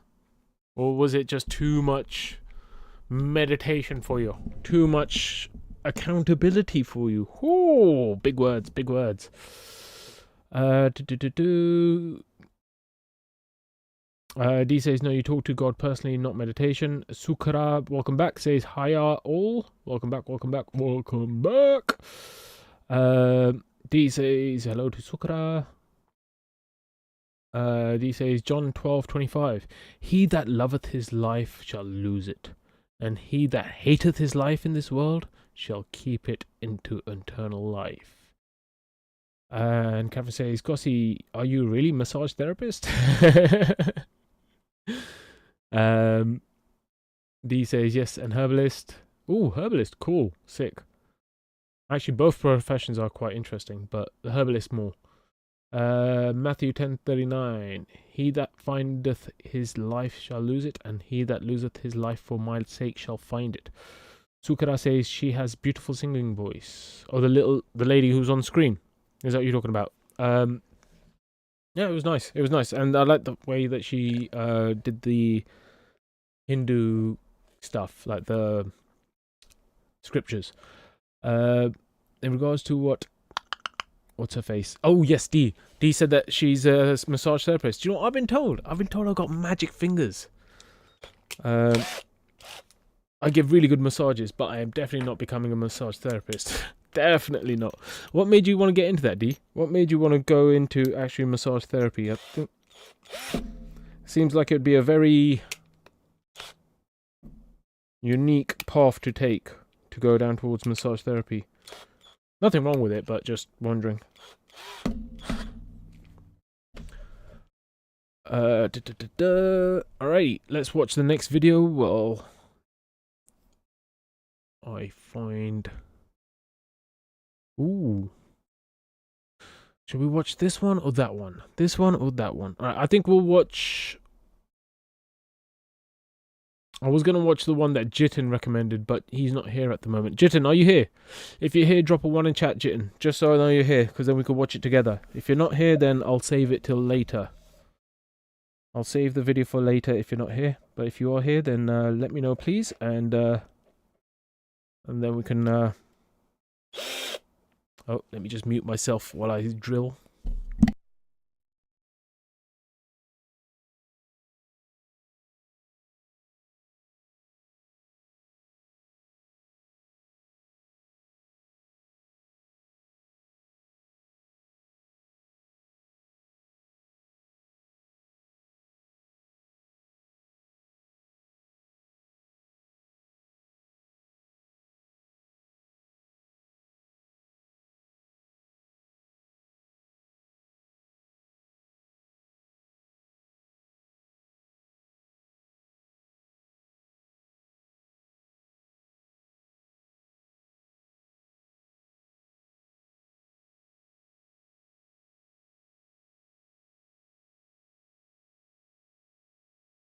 Alrighty, yep, Jitten's not here. He's not dropped a message, so we'll watch the Jitten video later. Hopefully, if he turns up. If he doesn't, then we'll have to watch it without him. It is what it is. But check it out, guys. The bird box is on its way. It's on its way. I just got a couple more screws there. Then we've got the box shape. Put on the bottom, put on the roof. Make a hole in there. And then sand it down. Give it a nice lick of paint. And then we've got a nice little birdhouse for the birdies. You know? It's all about the birds. The birds and the bees. Anyway, I'm getting distracted myself again. D says, help people, muscles tight and stress and need an hour to relax and some end up crying. Remember traumas. All good and healing of the body. D says, wonderful bird box, paint and good to go. Yes, well, I think it needs a bit of a sanding because where I was splitting the wood. So what I've done is all the rough bits are on the outside and then the inside's just the smooth bit of like the way it was varnished. So all the rough bits are on the outside. So yeah, I could leave it with a rustic feel, but what I want to do is essentially I'm going to make a hole. I'm going to draw some patterns. I'm going to draw little birds. I'm going to draw some birds on the side. I'm going to do what I can. And then I have a Dremel. I have a little Dremel. Oh, baby. Oh, baby. Yeah, so I've got a Dremel, which I'll then carve whatever I've drawn. And then sand it down, paint it, and then go hang it up. But yeah, thank you for the kind words. Sukra says birds and bees. Yep, exactly, birds and bees. D dropping the flower and the trees. Power tool. Yeah, love power tools. Like I said, I'm a big boy. I'm a big kid. I like my tools. Tools are my toys. Alright, so yeah, I was going to play another video. This next video is not religion related, or spirituality related, it's science related. However, it is quantum mechanics. And I've spoken about quantum mechanics before in regards to how with quantum mechanics, two things can exist at the same time. They don't have to be opposing. They don't have to be contradictory. So I thought this would be a good way to actually understand quantum mechanics a little bit more. And Veritasium. Don't know why I'm not subscribed. I've subscribed now. Make sure you guys subscribe to Veritasium. He's a great YouTuber. I think I'm subscribed to him on my actual real channel, the one that I use to watch things. Veritasium's really good. Loads and loads of science videos where he breaks down different things. He's always got some unique kind of videos where he's looking at certain claims or he's looking at certain things that we've always believed, and he's looking at it and he's trying to say, hey, is it actually true what we've always believed, or do we need to update our shit? So we're going to watch this one. It's about something strange happens when you trust quantum mechanics. I've not seen this, so it should be an interesting video for all. Life studying physics. As a 42-year-old who's spent most of my life studying physics, I must admit that I had a big misconception. I believed that every object has one single trajectory through space, one single path. But in this video, I will prove to you that this is not the case. Everything is actually exploring all possible paths all at once. So let's start with a simple thought experiment. Everything everywhere all at once? Everything everywhere all at once? Did not expect that to be said. Very spiritual, but let's carry on. Say you're at a beach when all of a sudden you see your friend struggling out in the water. You want to go help him as quickly as possible, so which path should you take to get there? The shortest path is a straight line, so you could head directly towards him, but you can run faster than you can swim, and this path requires more swimming. So alternatively, you could run down the beach to minimize the distance through the water. But now the total distance is longer than it needs to be.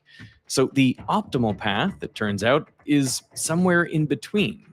To be precise, it depends on the speeds at which you can run and swim. Now, you might recognize this mathematical relationship because it is the exact same law that governs light passing from one medium into another. So light also takes the fastest path from point A to point B. What's weird about this is that as humans, we can see where we want to go and then figure out the fastest route. But light? I mean, how does light know how to travel to minimize its journey time? Now, here is where my misconception comes in. I shine a laser beam. The light just goes in one direction. I throw a ball. The ball just goes in one direction. I would have answered, there is nothing strange about this. Light sets off from point A in some direction, and then a little while later, it encounters a new medium. And due to local interactions with that medium, it changes direction, ending up at point B. If you later find that of all the possible paths, light took the shortest time to get from A to B, I wouldn't think it was optimizing for anything. I would just think that's what happens when light obeys local rules. But now I will prove to you that light doesn't set out in only one direction. Instead, it really does explore all possible paths. And the same is true for electrons and protons, all quantum particles. So the fact that we see things on single, well-defined trajectories is, in a way, the most convincing illusion nature has ever devised. And the way it works all comes down to a quantity known as the action. In a previous video, we showed how an obscure scientist, Maupertuis, made an ad hoc proposal that there should be a quantity called action, which he defined as mass times velocity times distance. And he claimed that everything always follows the path that minimizes the action. Hamilton later showed that this action is equivalent to the integral over time of kinetic energy minus potential energy. And welcome back to this US Open office plan. Miller just lobbed a message way over Jones. Action was useful and an alternative way of solving physics problems, especially when Newton's laws get too cumbersome.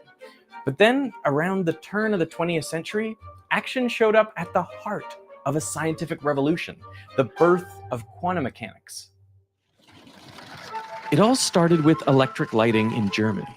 Think about what it's like in the 1890s, right? Electricity being more widely available, at least in urban centers, and things. I hope you guys are following along with this so far. Let's have a quick look at the chat. But what lamb chop? Sakura says, interesting. What's up? Oh, Jitten's here. Welcome back. I was about to play the video that you suggested, but I started playing this one instead. But since you're here, I will play the one that you played, or the one that you suggested.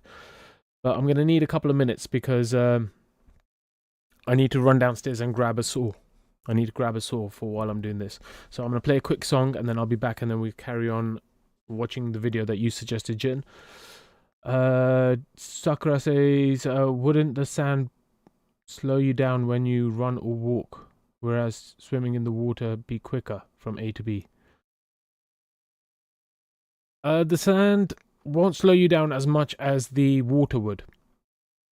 The water, don't forget, is it's coming towards the shore, and then so it's already pushing you one way, and then it's pushing against your whole body. Whereas the sand, it's just your feet. You know, it's just that small surface area of your feet that it's actually resisting. So, yeah. The sand wouldn't slow you down as much as the water would. D says, watching videos, meditation, and quantum. Sakura says, but then again, there might be waves in the water. Exactly. You figured it out. You figured it out. You did it yourself. The man didn't explain which would be better. No, he didn't. But I'm sure he'll come back to it, or he just kind of assumed that we would know why. But it is what it is. So yeah, I'm going to play a quick song, guys. I'm going to go grab a saw, and I'll be right back. After these short messages from my sponsors. Sponsor is God, by the way. Sponsor is God. Let's go with Righteous Pirates.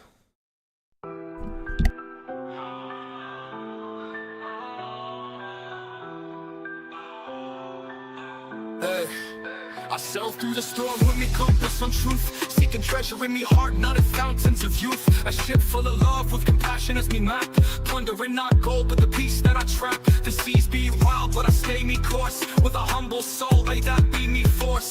I wear no crown, just a battered hat, but the spirit's rich, radiant, that's where it's at. On this righteous voyage where true souls be found, with love in me chest and me boots on the ground, content with the waves, I need not more. Found me peace in the journey and that be me score.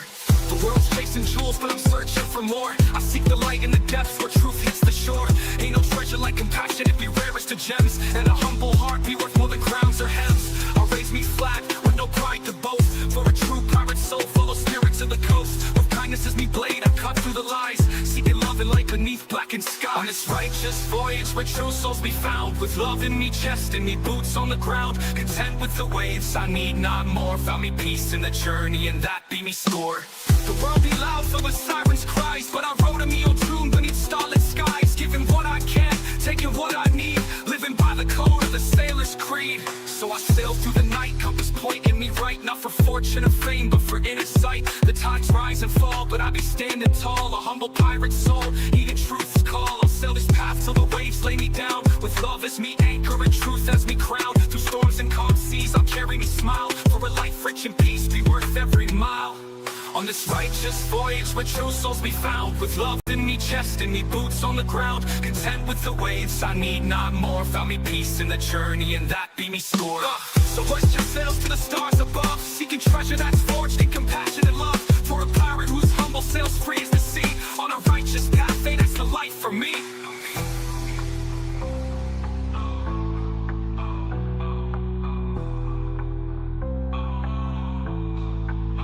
So hoist your sails to the stars above, seeking treasure that's forged in compassion and love, for a pirate whose humble sails free as the sea, on a righteous path, hey, that's the life for me.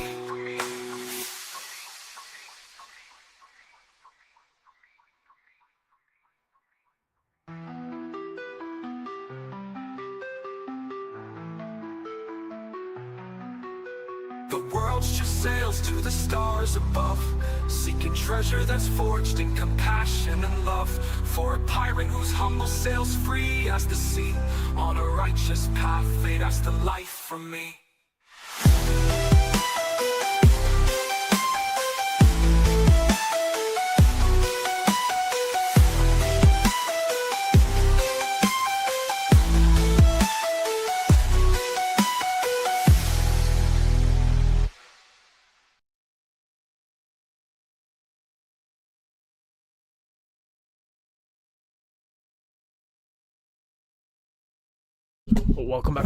Welcome back. Shit. Yeah, by the way, guys, when you're using power tools on wood, make sure you're wearing goggles. Because sometimes you might get a little bit of wood fly up into your eye. I just learned that lesson the hard way. So give me 1 second.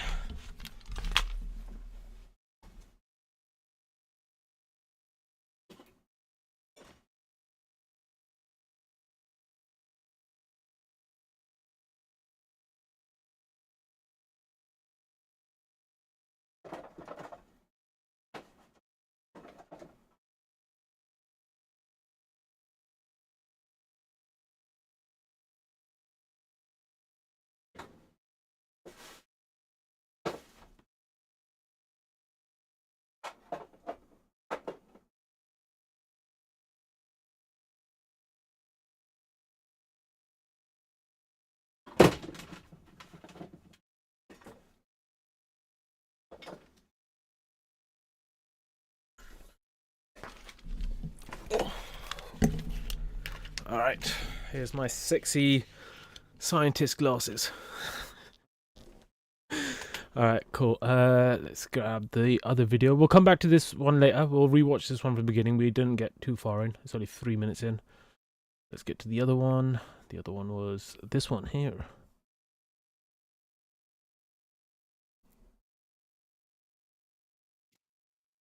Your hard-earned money on a million different productivity apps. So this one was recommended by Jitten, so hopefully it should be good. It's called The Greater Insult. I don't know if it will be good. It might be a bit of a what do you call it? anti-religion video, but I think Jitten is like a god guy. I think Jitten is a god guy, so it should be good. Da, da, da, da.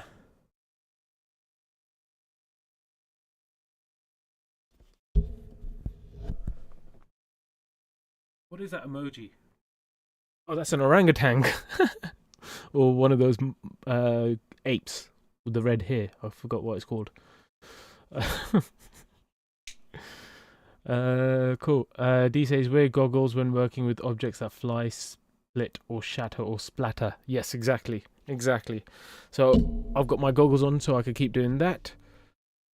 Oh, Jitten says, you will not like it, D. Okay, so it is the angle of the atheist. It's the angle of the atheist. It's fine. You may not like me commenting on it then. That's probably more accurate. You won't like me commenting on it. Because I will call out the bullshit for what I think is bullshit. Alright, so... Oops, I just closed my thingy by accident. Here we go. Alright, let's go.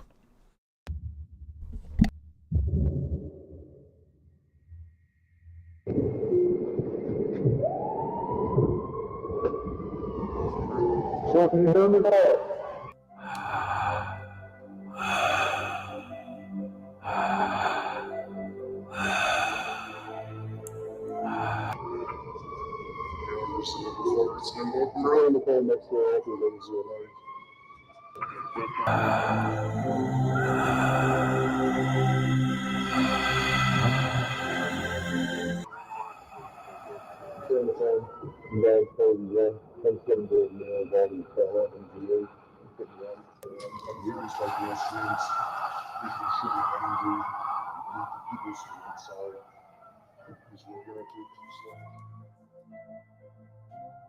Marcus, open your eyes. Where am I? You are about 27,000 light years from Earth in the Sagittarius constellation on the outskirts of globular cluster NGC 6440, discovered by human beings 232 years ago. Turn around for a moment and look up. There's single-celled life in the oceans of that planet up there. Life there will eventually become multicellular and terrestrial. Like on Earth, over 99% of the species there will go extinct before one finally makes it to where we are standing right now, on their moon. If I didn't want it that way, then I would not have made it that way. Like a precious metal or jewel, for something to have value, it must be finite.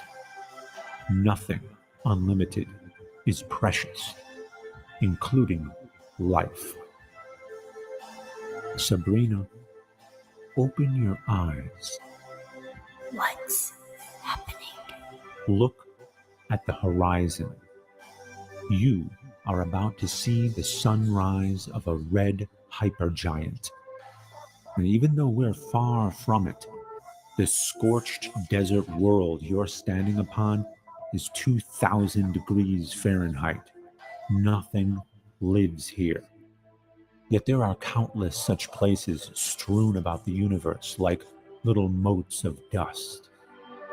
Though this entire world is but a mote of dust, so too is that red hypergiant when compared to the galaxy it calls home. And though that red hypergiant is but a mote of dust, so too is that entire galaxy when compared to the cloud of galaxies in this tiny corner of the universe. I did not author such massive scale and variety for one type of people to think one type of way. We're doctors Hassan and Hussein, cosmetic dentists and owners of Smile White. And we've worked with our... He didn't make the dentist either. Okay, so far this seems like more of a story video. It seems like a bit of a story video of like... what's that? it's like I've heard this thing before where they're from different planets in different galaxies, and they've come down here to help on the evolution of the Earth. It sounds kind of like one of those videos. D said thanks for the heads up about she won't like it. She dropped a few pawns with a masterpiece, Infinity and Beyond. Jeffrey says all doctrines in all doctrines in all of the world are doctrines of Met. There is only one time where the keys were physically handed to a human for his church, and that was Jesus and Peter. Man, not Met. Okay, man. Doctrines of man. Gotcha. Cool. Don't take it too seriously, guys. Just don't take it too seriously. Just listen to it, and then you could dismiss it, or you could, no Bible bashing. No Bible bashing. Samuel, open your eyes. I brought you to this place at random. We're in a galaxy far from the Milky Way. You did not know this place existed until you saw it. Space travels faster than the light that passes through it. As galaxies move farther apart, their light will eventually cease to reach each other. Thus, future civilizations, born long after Earth has disintegrated, will know nothing of other galaxies. They'll know a universe of darkness. But you, an organism born billions of years in their past, totally shrouded by time, have seen the beauty of a universe they will never know.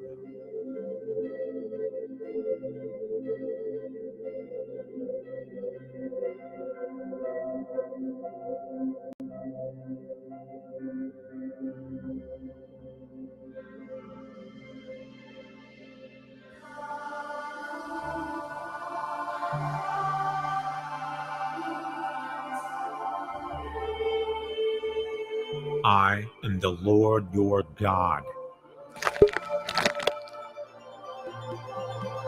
Throughout. Sorry, it sounded like someone just came on stage. I think we might have someone guest speaker. Yes, we do. Oh, we do. We have the lovely. How you doing, Nagar? I almost forgot. I just remembered it last second. How you doing today? Actually, I was going to ask you, how do you pronounce your name properly? What, properly as in Indian way, or properly as in the way I like it? Well, the way you like it to be pronounced. I like it the man, because man. Then I can say who the man, and you can say I'm the man. Daman. Okay. Yeah, but if you want to learn the Indian way, it's Daman. It's like Daman. DH. Okay. Daman. And what does it mean actually? So in Arabic, we looked at this yesterday actually on stream. Yesterday in Arabic, it said Daman name meanings. I know one or two of them. So in Arabic, it means Lamb of Israel. And also pious, to subdue, one who controls, to tame. Okay. It must be an ancient word because I haven't heard it, Well, there is a city in India called Daman, and I think we saw, you remember the other day, you before we went on stream, you told me where you were from. Yeah. And there was that city that was close by that had a very similar kind of name to my name. Yes, Daman. Dammam. Dammam. That is Saudi Arabia. Okay. Yeah. So I don't know. The thing is with the language that like my parents speak Punjabi. Yeah. So that would have come from like Sanskrit and stuff, and then Sanskrit kind of gave all the languages. Like I think even English, not English, but European languages come from Indo-European language. Yes. Correct. Yes. So I think a lot of languages kind of stem from there and end up having similar meanings. But how are you today, Nagar? How are you? I'm very well, thank you. Yes, it's been very cold today, but very cold. Very fine. Yeah. Hope you've been kept wrapped up warm while you've been inside. Yes, I have been warm. Yes, fantastic. Were you over at the meeting yesterday that Ravioli No. went to? No, I couldn't. Last night, I can't remember. I can't remember what happened. It was Monday.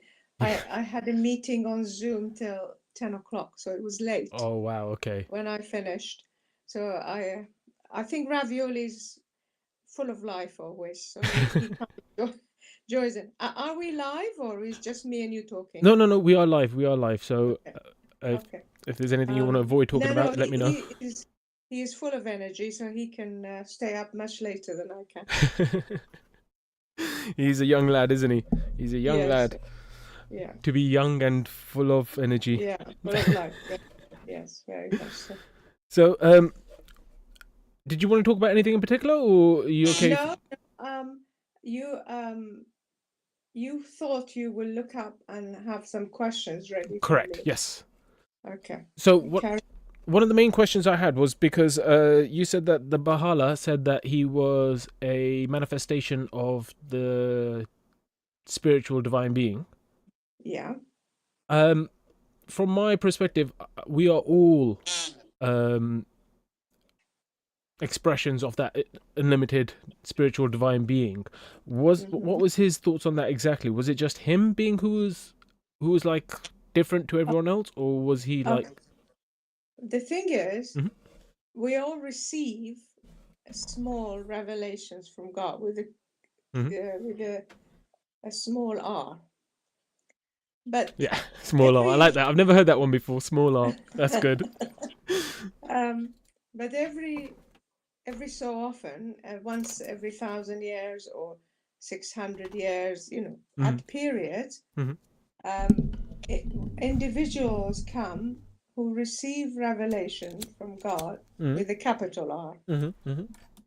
So, and then their writings in the past, of course, because there wasn't so much writing going on, people memorized it and eventually it was written down. But in the case of Baha'u'llah, he had either himself write it down or he had scribes there who would write it down as he said it, as he received the revelation, somebody took it down, but it would be coming so fast as the scribes sometimes make mistakes.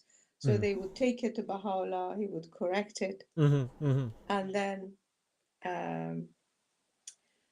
it would be written properly. And at the time of Baha'u'llah, they would actually copy the books by hand. They weren't printing in that part of the world so much. But later on, the books were actually printed in India first. Oh, cool.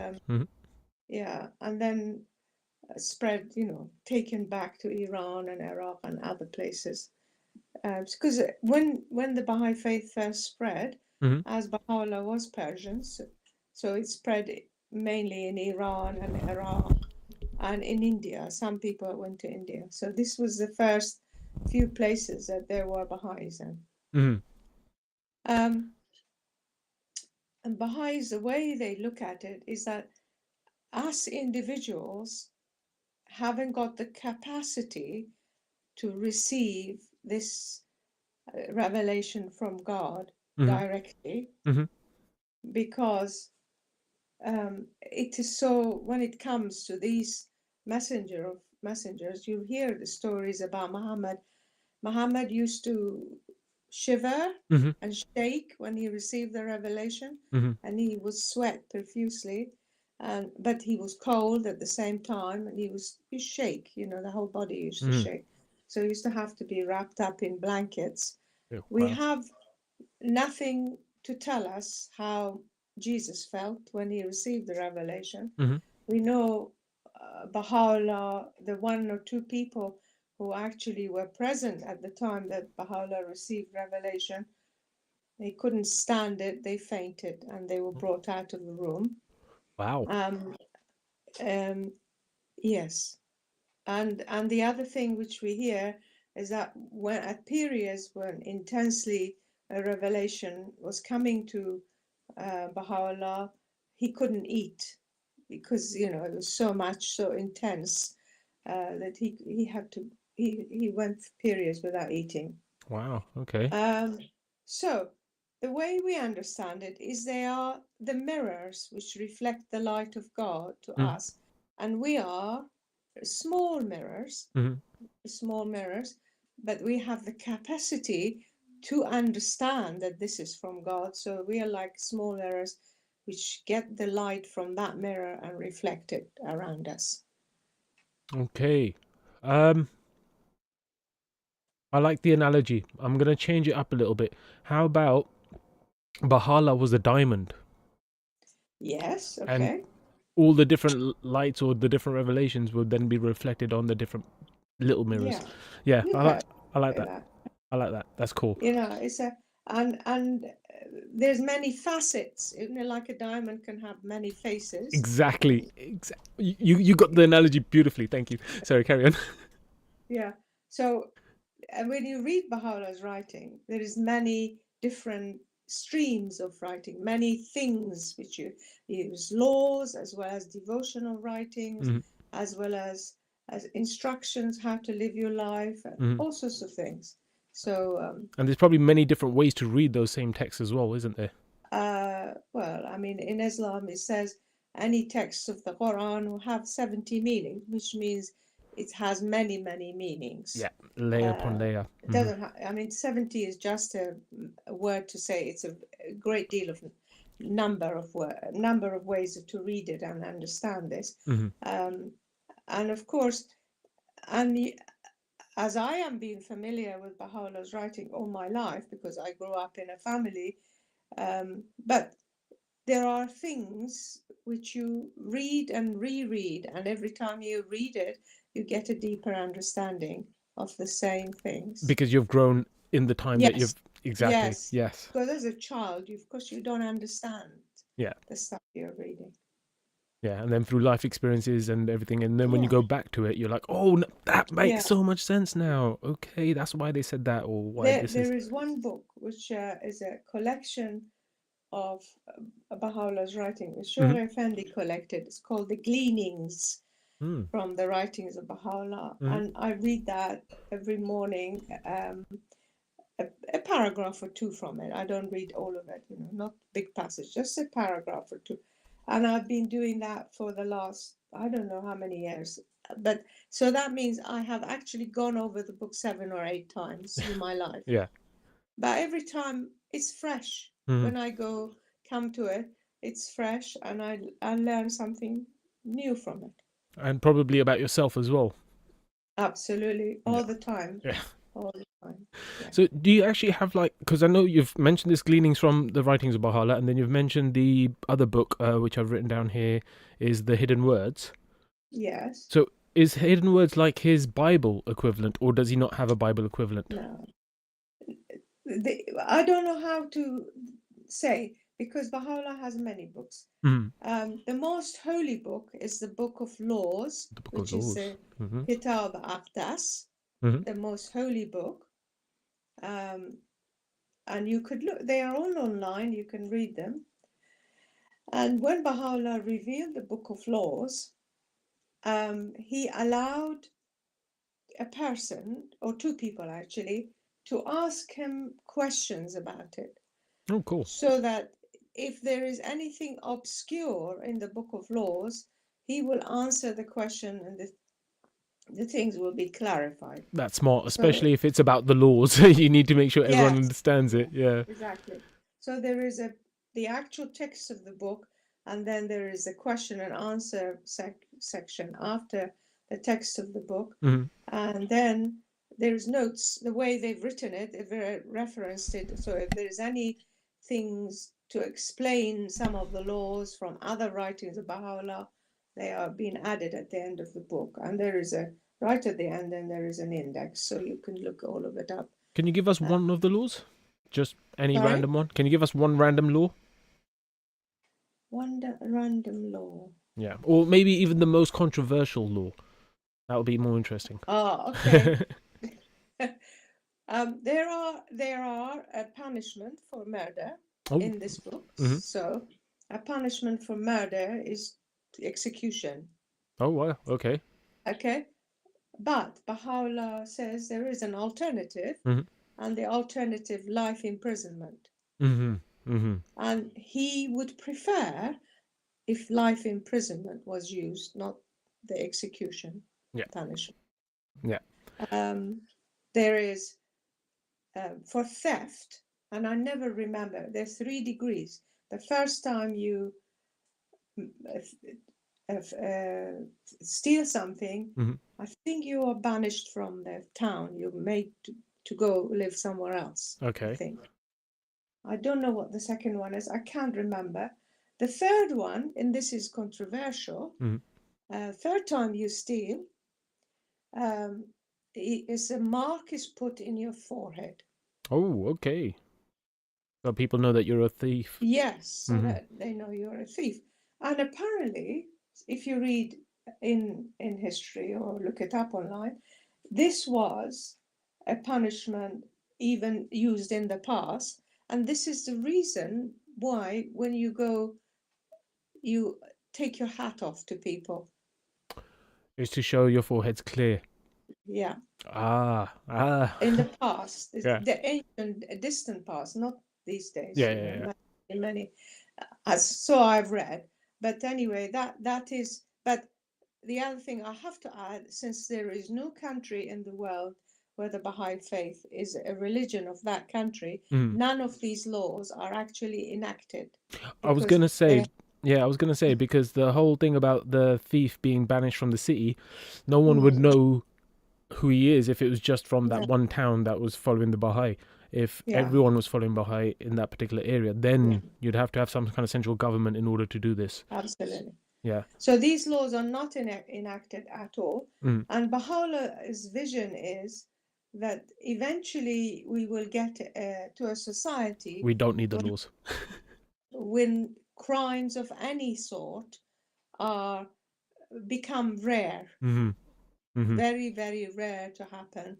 And it will, everybody in the world, if you like, would know about it. Mhm. I mean, we know about it now. If something, the internet has made it possible. The news from one country travels very fast to Yeah. all the world, But really. there's a difference between knowing about it and living by it. So Yes. he was hoping for Yeah. the living by it eventually. Yes, yes. Yeah. I think the other thing I have to say, Mhm. and this comes again in part of the laws of Baha'u'llah, Mhm. there is fasting and there's prayers and there's giving of huququllah, as we call it, or the rights of God. Mhm. But all of this, which are obligatory things that Baha'i has to do, are left to your conscience. Mhm. So nobody's allowed to tell you, but you haven't said your prayer today. Mhm. Nobody's allowed to ask you even, have you said your prayer today? Mhm. Or Personal. have you kept the fast today? It's personal accountability on that one. Yes, because Beautiful. the whole idea is that your conscience should become active, and if you have human beings who have a conscience, Mm. well, theft and murder and things like that will become rarer and rarer in society. The more we see each other as brothers and sisters rather than Yeah. random people Yeah. that we'll never see Yeah. again. Yeah, no, for sure. That's right. So in regards to these laws that you've said, what is his perspective on apostasy, or is there no such thing as apostasy in Baha'u'llah? No, there isn't such a thing. So it's not about people converting to Baha'ism. Sorry, not Baha'ism. The faith of Baha'i. You prefer Yes, that one. it's okay. You become a Baha'i, and there are many people I know who have become Baha'is, and after a while they said, well, because I'm not allowed to drink, and I cannot do this or that,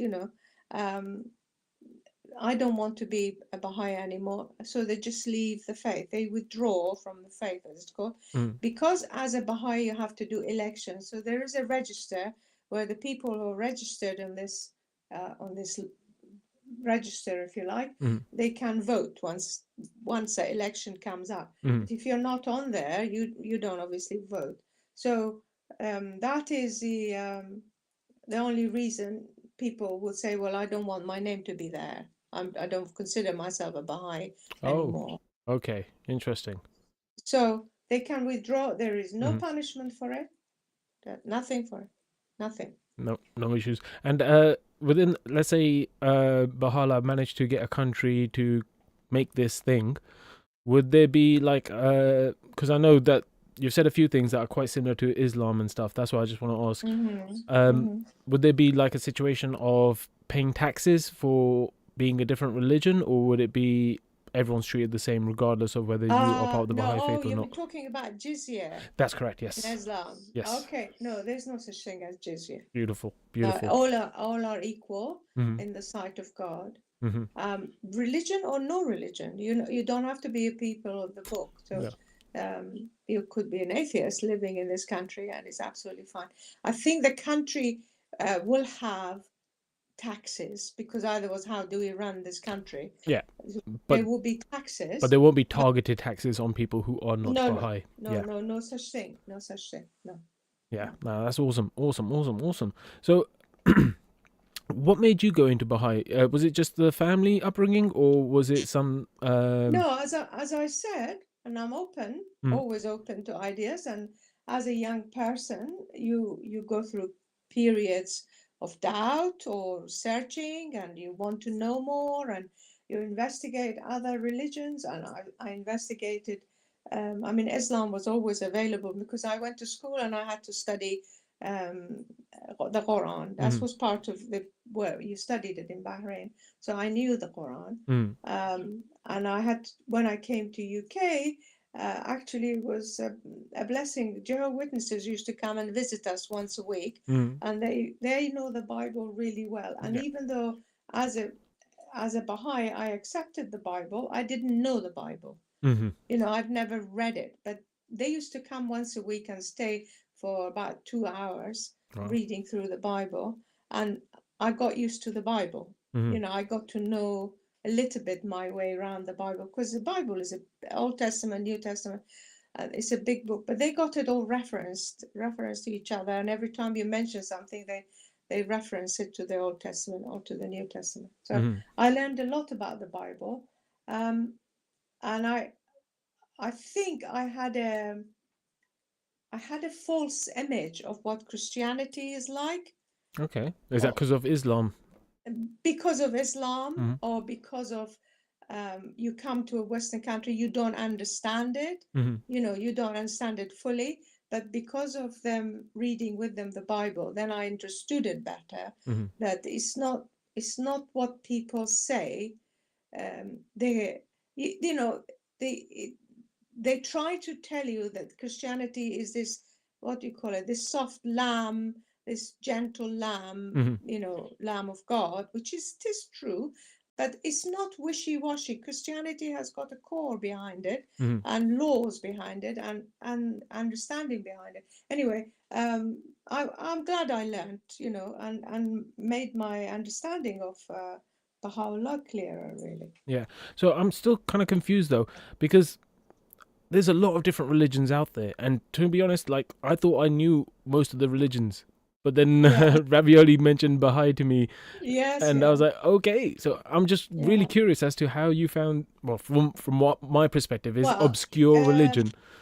Okay, I am a Persian by background, even though I grew up in an Arab country, but I'm Persian by background. My father became a Baha'i himself. My mother was born in a Baha'i family, so she knew about it. So my mother's family goes back to the time of the Bab, who we talked about him last time. He was martyred in Iran. So her family goes back to then. But my father, he has heard, because Bahrain is very near to Iran, he's heard about these people called Babis, who don't have priesthood. They don't have priests. But he didn't know anything more about it. But then a Baha'i came to Bahrain, and he got to know him, and he studied with this person. And so he became greatly in love with the faith, and he declared his faith in Baha'u'llah, and then he married my mother. So we grew up in this household, which was a Baha'i. So so for you, it wasn't very obscure at all. For you, it was like being at home. Sorry? For you, it wasn't obscure. For you, it was being at home It was something familiar. Sorry, I didn't get that. So, like I said, for me, I never heard of Baha'i. So for me, it Oh, sounds for something you. Okay, something like I've never heard of before. But for you, Yes, yeah. it was something you were brought up with. You saw it, and Yes, it wasn't like something different. If you It was meet normal. a Persian, Mhm. Daman, if you meet a Persian and say Baha'i, you find all Persians would have heard of the Baha'i. Okay. Baha'i Mhm. or know people who are Baha'is Mhm.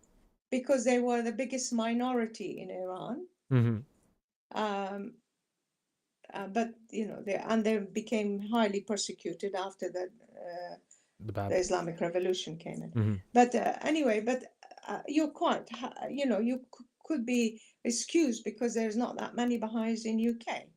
It's, That was my next question. It was going to be like, Yeah. how popular are they in the rest of the world? Are they Okay. still growing, or? Because Baha'is came to all these different countries, Mm. spread through the world. So they're, according to the Encyclopedia of Christian Encyclopedia, they are the most widespread religion after Christianity in the world. Oh wow. Yeah, but we're talking small numbers. So there's Baha'is in each country in the world, Mm. but not in enormous numbers, Mhm. small numbers. Mhm. Excuse me. Okay. So in the UK, like, do you get a lot of English people coming over to Baha'i, or is it typically usually those of Iranian descent? No, there are quite a lot. I would say when it's 50-50 or there's a lot of English people who become Baha'is. Mhm. So there are, I know quite a few English people, and there are a lot of mixed marriages, Mhm. Baha'is, Persians with English people, a lot of them. Mhm. And the other thing, again, they don't concentrate. There are more Baha'is in London, but in each county in UK, there are Baha'is. And this is a Mhm. kind of, we tend to spread out and don't concentrate because two more reasons, because we like to tell people about the Baha'i faith, share the message with other people. Mhm. There is no coercion. You don't coerce anybody to become Baha'i. You present it to them. Mhm. It's then up to people if they want it or not, accept it or not. So they do spread. And the other reason is that if you spread around and you don't congregate in one place, you're more likely to be safer, because Baha'is were persecuted severely in Mhm. Iran and Iraq and Egypt and other places, because they were Baha'is. Mhm. Mhm. It So went it's a against kind them. of protection to be spread. No, for sure. It's just I've never seen them do anything like, how like sometimes you see Christian guys on the side of the street, or the Muslim guys with the dawah stands. Yeah, no, Baha'is don't do that. None of that. There was, in fact, if you look it up, on Speaker's Corner, Mhm. people come and then they make videos and they put it on YouTube. Yep. There is one, and this a few years ago, it's before COVID, so it must be 5 or 6 years ago, Mhm. a young chap, a Baha'i chap, and it's on YouTube, he's discussing with a Muslim chap, and he's talking about the Baha'i faith. But it's the only one I have seen on YouTube. Oh, okay. There are a lot of talks on YouTube, but not this Speaker's Corner idea of dawah that the Muslims seem to like doing. Yeah, they love that one. Yeah. Speaker's Corner, you said, yeah? I'll see if I can find that. Yeah, that's what I was thinking. I've been to Speaker's Corner. Yeah. I've not really seen anyone mention No, Baha'i. I think he did it many years ago, once or twice, but no, they don't do it that way. Baha'is don't do it that way, if you like, because I don't really know. There isn't that many of us. Mhm. Well, I and think the it's resource. I think it's like you said, you don't really recruit.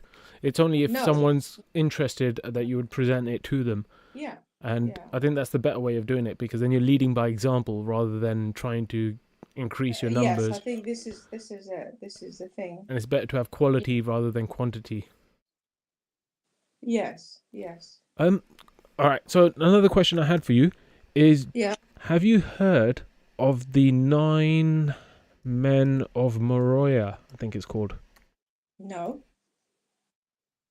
Okay. Nope, that's not the one. I've forgotten what it is, but that's something else. That's something else. But I had a question from one of my viewers, Dee. She asked me in an email to ask you: is the Baha'i faith like a secret society, like the Illuminati? No. No, perfect. I didn't think it was, but I thought I'll ask No. anyway. They are open. As I said, everything is online. Mhm. This is interesting. There's another place where Baha'is are persecuted is in Yemen. Mhm. And there were Baha'is in Yemen from a Persian background. Anyway, but these Arab Baha'is, one of them happened to find the Baha'i faith online, Mhm. and they studied it, and then he told his friends, this is many years ago, Mhm. and they all became Baha'is, and then without knowing that there are other Baha'is here already in this country, they didn't know them. And then they wrote to the House of Justice, to the central body, by online. Mhm. And I think they were put in touch with each other Wow. eventually. But they are all been, I think a few are still in prison in Yemen because they were indigenous Yemenis. The government suddenly became alarmed that they are becoming Baha'is and leaving Islam. Mhm. Mhm. Anyway, so there are a few, I think, a handful that Yeah, are still in prison. I think there's a bit of an issue going on with the Yemen at the moment with Saudi Arabia Yeah. as well, so that's probably Yes. making things a bit difficult as well. So Yeah. you said that 9 people every year are chosen in secret, but when you say in secret, you mean it's a secret vote. But once those Secret vote, not in secret, in Yeah. public, but secret vote. Yeah, so when those So- 9 people are chosen, I could find out who those 9 people are, right?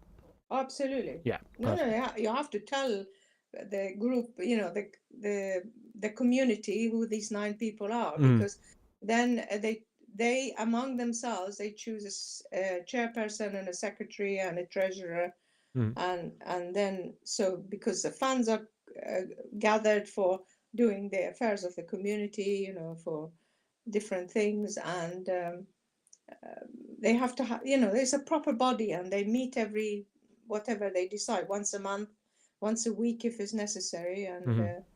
and to do things that needs to be done. So the meeting that you didn't go to yesterday, but Ravioli did, because I wanted to ask him about this yesterday, but he never had a chance to come up. So I wanted to ask him, what was the meeting about yesterday? Was it just like a weekly check-in, or was it more of a... No, Ravioli's got a meeting with me Mhm. every morning at 7:30 in the morning as his request. Mhm. He studies Persian, and he studies the hidden words in Persian. Mhm. So he's learning Persian. Mhm. And he has another meeting in the evening with different people at 9 o'clock or 8 o'clock in the evening. He had one tonight Mhm. at 8 to 8:30, where he reads writings of Baha'u'llah or Abdul Baha, and we discuss it together. Okay, cool. So it's more of And like a he's- reflection. And he's been doing that since COVID. Oh, wow. Okay, cool. But So we've been doing that for a long time together. but it's more of a reflection on the words rather than, Yes. hey, yeah. guys. It's not an administrative meeting. Yeah, It's just a yeah. reflection and discussion group. Yeah. Yeah, awesome. That's what happens. And There so- just to explain Yeah, what yeah, please go other ahead. official meetings go on. Baha'is have I don't know if you looked it up, a calendar which is different than any calendar you would notice in the world. No, I didn't see the calendar, no. Baha'is have a calendar which has 19 months, Wow. and each month is 19 days. Okay. So if you multiply 19 by 19, you get 361, Mm-hmm. which is almost a year, but not quite. Yep, 4 So days the short. 4 days, which is an ordinary year, or 5 days in a leap year, Mm-hmm. you put it between the 18th month and the 19th month, and they're called intercalary days or Ayyam Ha, which means the days of Ha, which is a time of giving and generosity and hospitality. Okay, interesting. Because on the 19th month, you fast, which starts usually from either 1st or 2nd of March. This year was 1st of March, Okay. the first day of the 19th month. And you fast for 19 days, similar to Islamic fast, not so long as an Islamic fast, because it's from actual sunrise to the actual sunset. So the day is slightly shorter. The period of fasting is slightly shorter than the Islamic period of fasting. And so you're currently going through that fasting period at the moment, yes? Yes. How are you finding that? Well, I'm going to give a secret if I tell you. I don't have to fast, but I am keeping it. Okay. And there are exemption. Mm-hmm. The exemption are if you're over 70. So I am over 70. No, you're So not. I don't have to fast. No, you're not. But We need to check your driving license. I think you're trying to pull a fast one on them. You're just trying to get out of it, aren't you? Yes. So, but I'm keeping it loosely because I thought, well, I could try to see if I could still fast. So I'm keeping it. Oh, no, Today I didn't fast, but yesterday I fasted. No, it's a good little skill to have, that self-control, and it's always Yes. And I find actually that's another thing which one becomes aware of, that and I became aware of this yesterday, is that we eat because we might to divert ourselves sometimes, not because we are hungry, because it's something you can do to divert yourself. So you become aware of this when you say, I have to divert myself some other way, not by eating. Yeah. Yes. Anyway. No, I learned that with gaming. Like computer games. I was sitting there. Oh, yes. I was sitting there playing computer games for hours and hours and hours, literally the whole day. And my mum was like, "Have you eaten?" I was like, "I don't think so. I never got hungry because my mind was distracted." Like you said, if I was bored, I'd be like, all right, let me go get something to eat so I could fill in this space of time with something else. But if my mind was focused on something, I found that, do you know what? Hunger doesn't affect you because we eat way too much. We eat way too much. We do. We all do. That's absolutely true.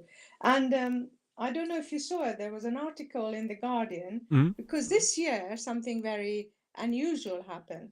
Oh, what's the that? Muslim fast, Ramadan, started on the 1st of March. The Baha'i fast started on the same day, the 1st of March. And the Lent is in this period so the three periods of fasting coincided with each other. So there is a Baha'i girl, lady, not a girl. She's written an article in The Guardian commenting on this. And the other thing she said was, as a woman, if you're pregnant, you don't have to fast, or if you're breastfeeding, you don't fast. So she said when she was expecting her child, and she had friends or other ladies who are either breastfeeding or pregnant as well, they got together and said, well, all right, we can't really do the physical fast, but how can we keep the fast in some way? And they decided among themselves to stop this scrolling around or the browsing that you do on the internet. Yeah, to the stop doom themselves scrolling. from Yeah. doing that. Just for the 15 days, just as a discipline. That was And it's great. interesting, that idea, really, this idea that you should deny yourself something which you enjoy or do habitually, it comes from Christianity, because Christians, when they do Lent, they give up something they actually enjoy. I think originally, even in Christianity, it was about fasting. The Lent was about fasting. But nowadays, people don't do that, but just give up something as a sacrifice. Yeah. And it is a sacrifice. It's the whole idea of a religion is that you grow spiritually by sacrificing something, by giving up something. Yeah, and it kind of makes you appreciate that. Hey, wait, I don't need to be sitting here scrolling all day. But That's right. and then you could take that into the next year after the fast ends, or with the food, you're like, hey, I don't need to eat so much every single day. That's and right. you could take that into the next year. Or for someone like me, it'd be like, hey, I don't need to smoke every single day. Oh, on that note, is smoking allowed in the Baha'i Yeah. faith? It's not liked. Abdul Baha has a tablet talks about smoking, Mhm. and but it's not forbidden. Is anything Really? forbidden? Is Yes, alcohol, you said, I think, was forbidden? alcohol is forbidden to Mhm. drink, and drugs are forbidden. Not drugs. Not drugs. Drugs, yes. Not medicinal drugs, but Okay. drugs people take for opium and hashish and all that kind What of stuff. what if I take hashish as medication? I think even alcohol is allowed Yeah, if the as doctor medication. says you have to have it. Yeah. So it's medicinal. hmm Anything medicinal, it's according to your doctor. If they prescribe it for you, yes, you should take it. I mean, look, we could take opium as a painkiller. That's a drug. Correct. But Yes, we could exactly. take it as a Morphine. painkiller, Yeah. morphine, because there's no other choice. Yeah. You know. Yeah, no, I was going to say that's actually the most reasonable way to do it, because just saying, oh, this thing is evil and you can't ever touch it kind of just takes any nuance away from life. And it doesn't allow you to have these situations where you're like, okay, but if we don't give this person the morphine, we have to operate on them without giving them an anesthetic, without knocking them out. And that's even worse. That's even worse. So I like the balancedness. Sorry? That's torture. Yeah, exactly. It does become torture. So you said that there's a idea of prison in the Baha'i faith, where if someone steals, they end up going to prison. Yes. I had a question on that. What is the prison system like in the Baha'i faith, or is it the same as every other prison system? Do you know, again, because there is no country where these laws can be enforced, we don't have a prison. We don't know how it would be in the future.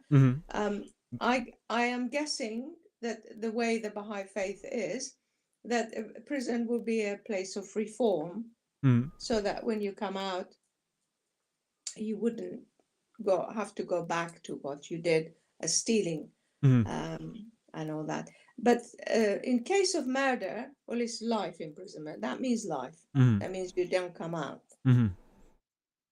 because you took a life. Yeah, so it's more about reform than punishment, except for the except for the killing one. That one is a punishment. Yes.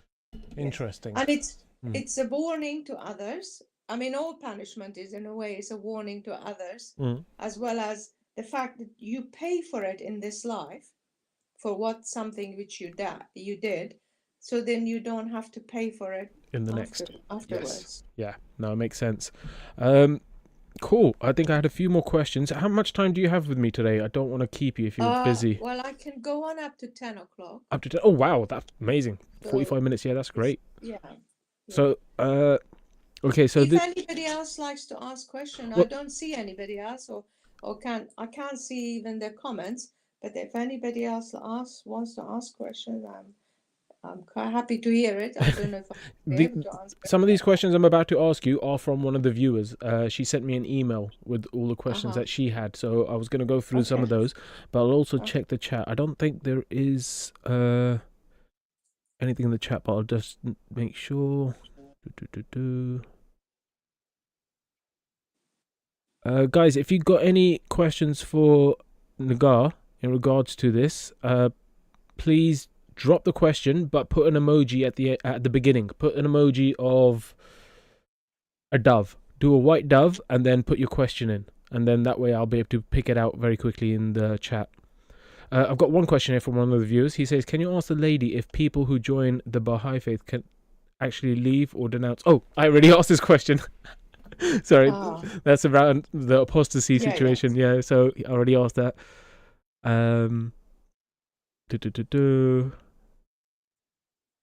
Let me just have a look and see if there's any more.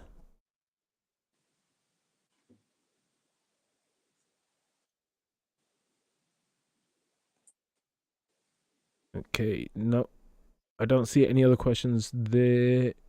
If I did miss your questions, if you guys did ask a question and I missed it in the chat, please do retype it, redrop it into the bottom of the chat. I'm looking at the bottom of the chat now, so drop it into the bottom of the chat with a dove emoji, so I know it's one of the questions for Nagar. Jitin says, what's Baha'i view on Sufism? Well, that's interesting. Very good question, actually. A lot of Sufis would come to Baha'u'llah and ask questions. And in fact, Baha'u'llah has written quite a few books or passages or tablets, if you like, which are Sufi in nature. So one of the important Sufi ideas is this journey from self to God, from oneself to God. And this takes 7 stages or 7 cities or 7 valleys. So Baha'u'llah's got a book on this same theme because a Sufi came and asked Baha'u'llah about it. So Baha'u'llah has revealed this tablet called the 7 Valleys. And there's another one called the 4 Valleys. Another book, all on similar line, if you like, which are about the journey of the soul from being a selfish human being and thinking about oneself only until you discipline the self and start leaving the self behind and going towards God and thinking about other human beings and how you can serve them and help them in this life. The interconnectedness of life. Yeah. Beautiful. I've got a thing here from Ravioli saying that there is a Baha'i law on haircuts and what you wear. Is that true? Ravioli would ask that question. There is a law of Atlas about haircut for men, not for women. Okay. Let me guess. It can't be too long? Mustn't be too long. The limits of the hair for a man, length of it, has to be up to the lobes, the bottom lobe of your ear. Oh, wow. So I think I failed the Baha'i test. You do. That's fine. It's not a law which has a punishment. No, but it's one of the things that you need to follow in order to be part of the Baha'i faith. Yes. Oh. It's not a law which has, you know, if you didn't do it, you should pay a fine or do anything. Yeah. This is Ravioli would ask this because Ravioli how do I put it politely? He likes his hair? He likes his well, he's very much better now because he has his haircut every so often. But there was a time he used to not have his haircut, and then I would tell him to have a haircut. So what's the reasoning behind that you have to have? Okay, this is my understanding. So don't Don't ascribe it to the entire I've never faith. had anybody else say this. Yeah. I've just said it. Throughout all religions, women have been restricted, so they had to cover their hair and modify their appearance in society. At this time, in a Baha'i faith, you do not have to have the hijab. A woman does not have to modify her hair as long as she's modestly dressed. But on the contrary, it's a man who has to modify or abide by a law for his appearance, which is that he can have a beard. He can have it as long as he likes a beard, as long as he likes. But the law is that he should cut his hair. So the beard can't be too long. Hey? The beard can't be too long. Can be long as you like. I mean, what Baha'u'llah says is in the Ahdas, you can cut your beard and dress as way you like, as long as you don't make yourself a laughing stock of other people. Interesting. Yeah. Interesting. Yeah. You have to have dignified look. a dignified look, if you like. I'm adding this. It's not in the No, I understand. I'm going to add a little twist to this because of my own personal experience. So many years ago, about 3 years ago, I went through a phase where I literally just let everything grow. I let everything grow. My hair was down to my shoulders. My beard was down to my chest. It was like really long, and it wasn't very. When I comb it and tie it up and stuff, it looked okay, but it was still quite unkempt. But the reason I did that was to get rid of the ego, of the I have to make sure that I look good.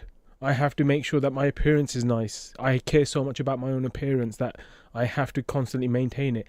I went through this phase to kind of destroy this part of myself where regardless of what anyone says, I know who I am. I know my connection with God. That's all that matters. What anyone else's opinion is doesn't matter.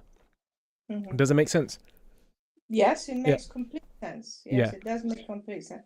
I tell you, one of the early Baha'is, he's called Mishkin Qalam, which means person with a dark pen, and he was a calligrapher, and his calligraphy is well famous, and it's a pieces of artwork, but because he writes something and he makes it to appear like a bird or beautiful. Nice. They're beautiful writing.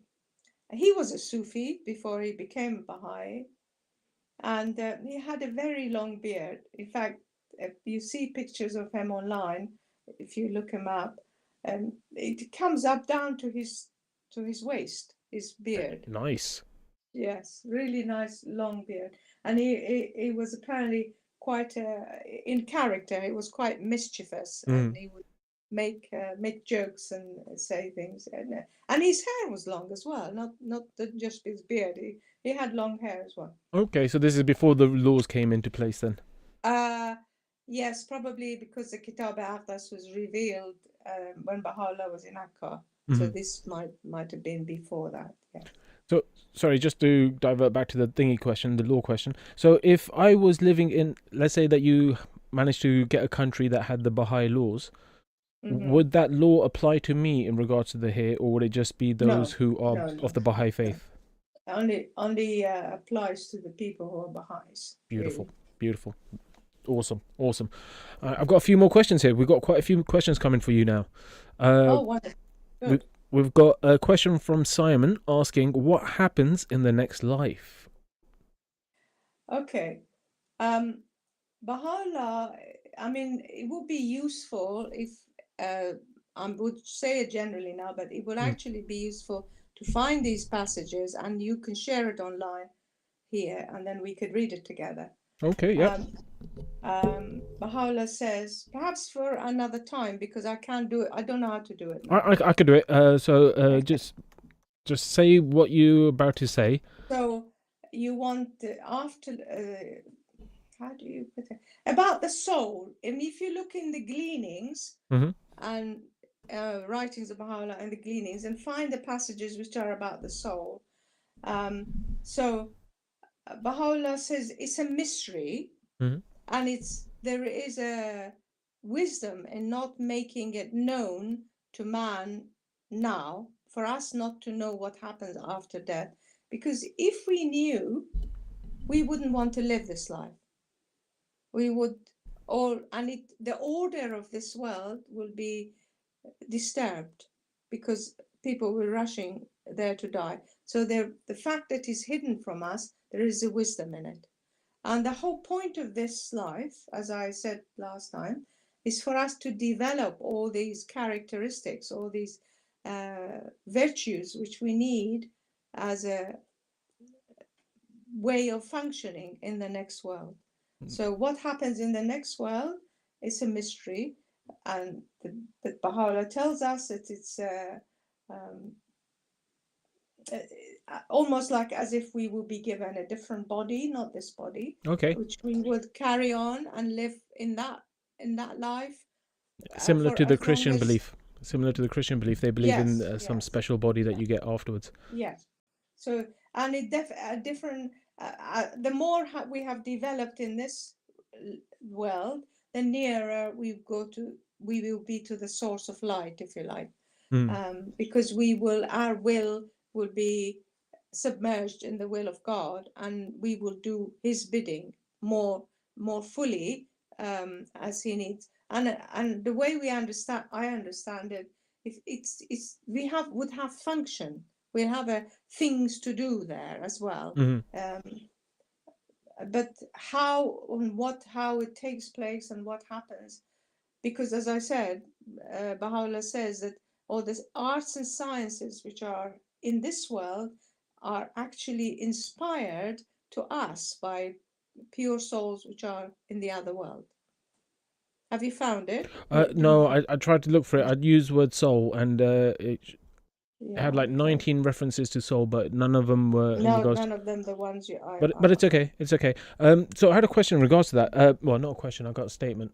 So I typically say, like with the Muslim faith or the Christian faith, when they talk about, oh, you want to get to heaven, you want to avoid hell, I find that when they do this, it turns it into a situation where you're so concerned about the next life. You're not, like you said, you're not living right now. You're not trying to grow right now. You're constantly doing everything for a prize or to avoid a punishment.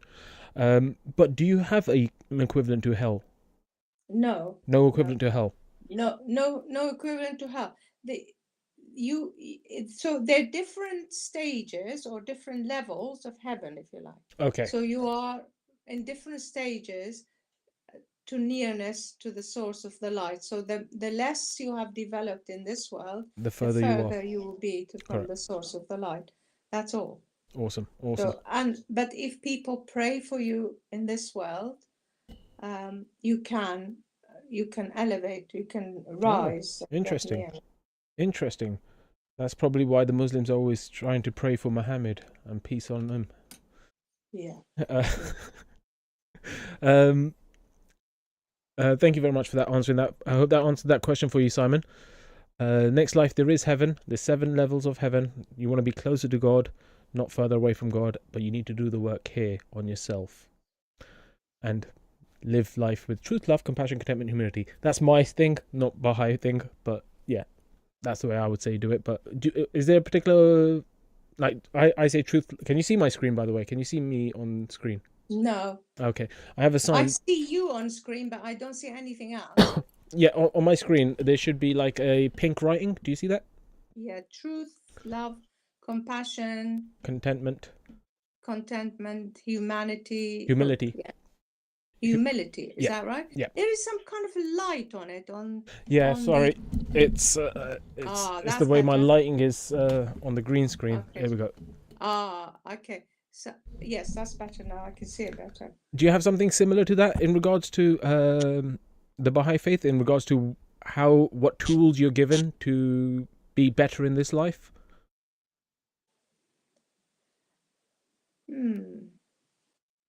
Well, it's prayers. Mm-hmm.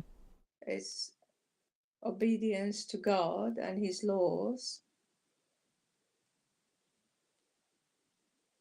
Those would be more methods, but like the tools, like, because truth is like you could either tell the truth or you could lie. That's the two options. Okay. You could either love or you can hate. Yes. You could either have compassion or you can have what's the opposite of compassion? Cruelty. Cruelty. Brilliant. Thank you. Contentment or greedy. Humility or pride. Hope or fear. So those are you got the two choices in life. Whatever choice you're making in life, you could either go down this side or you could go down the other side, which is going to be the bad stuff. And yeah, do you have anything like that in regards to the Baha'i faith? No, I don't. We don't have it like you've written it there. Mm-hmm. But we accept all of those Mm-hmm. because truth is the basis of all virtues, if you like. Yes.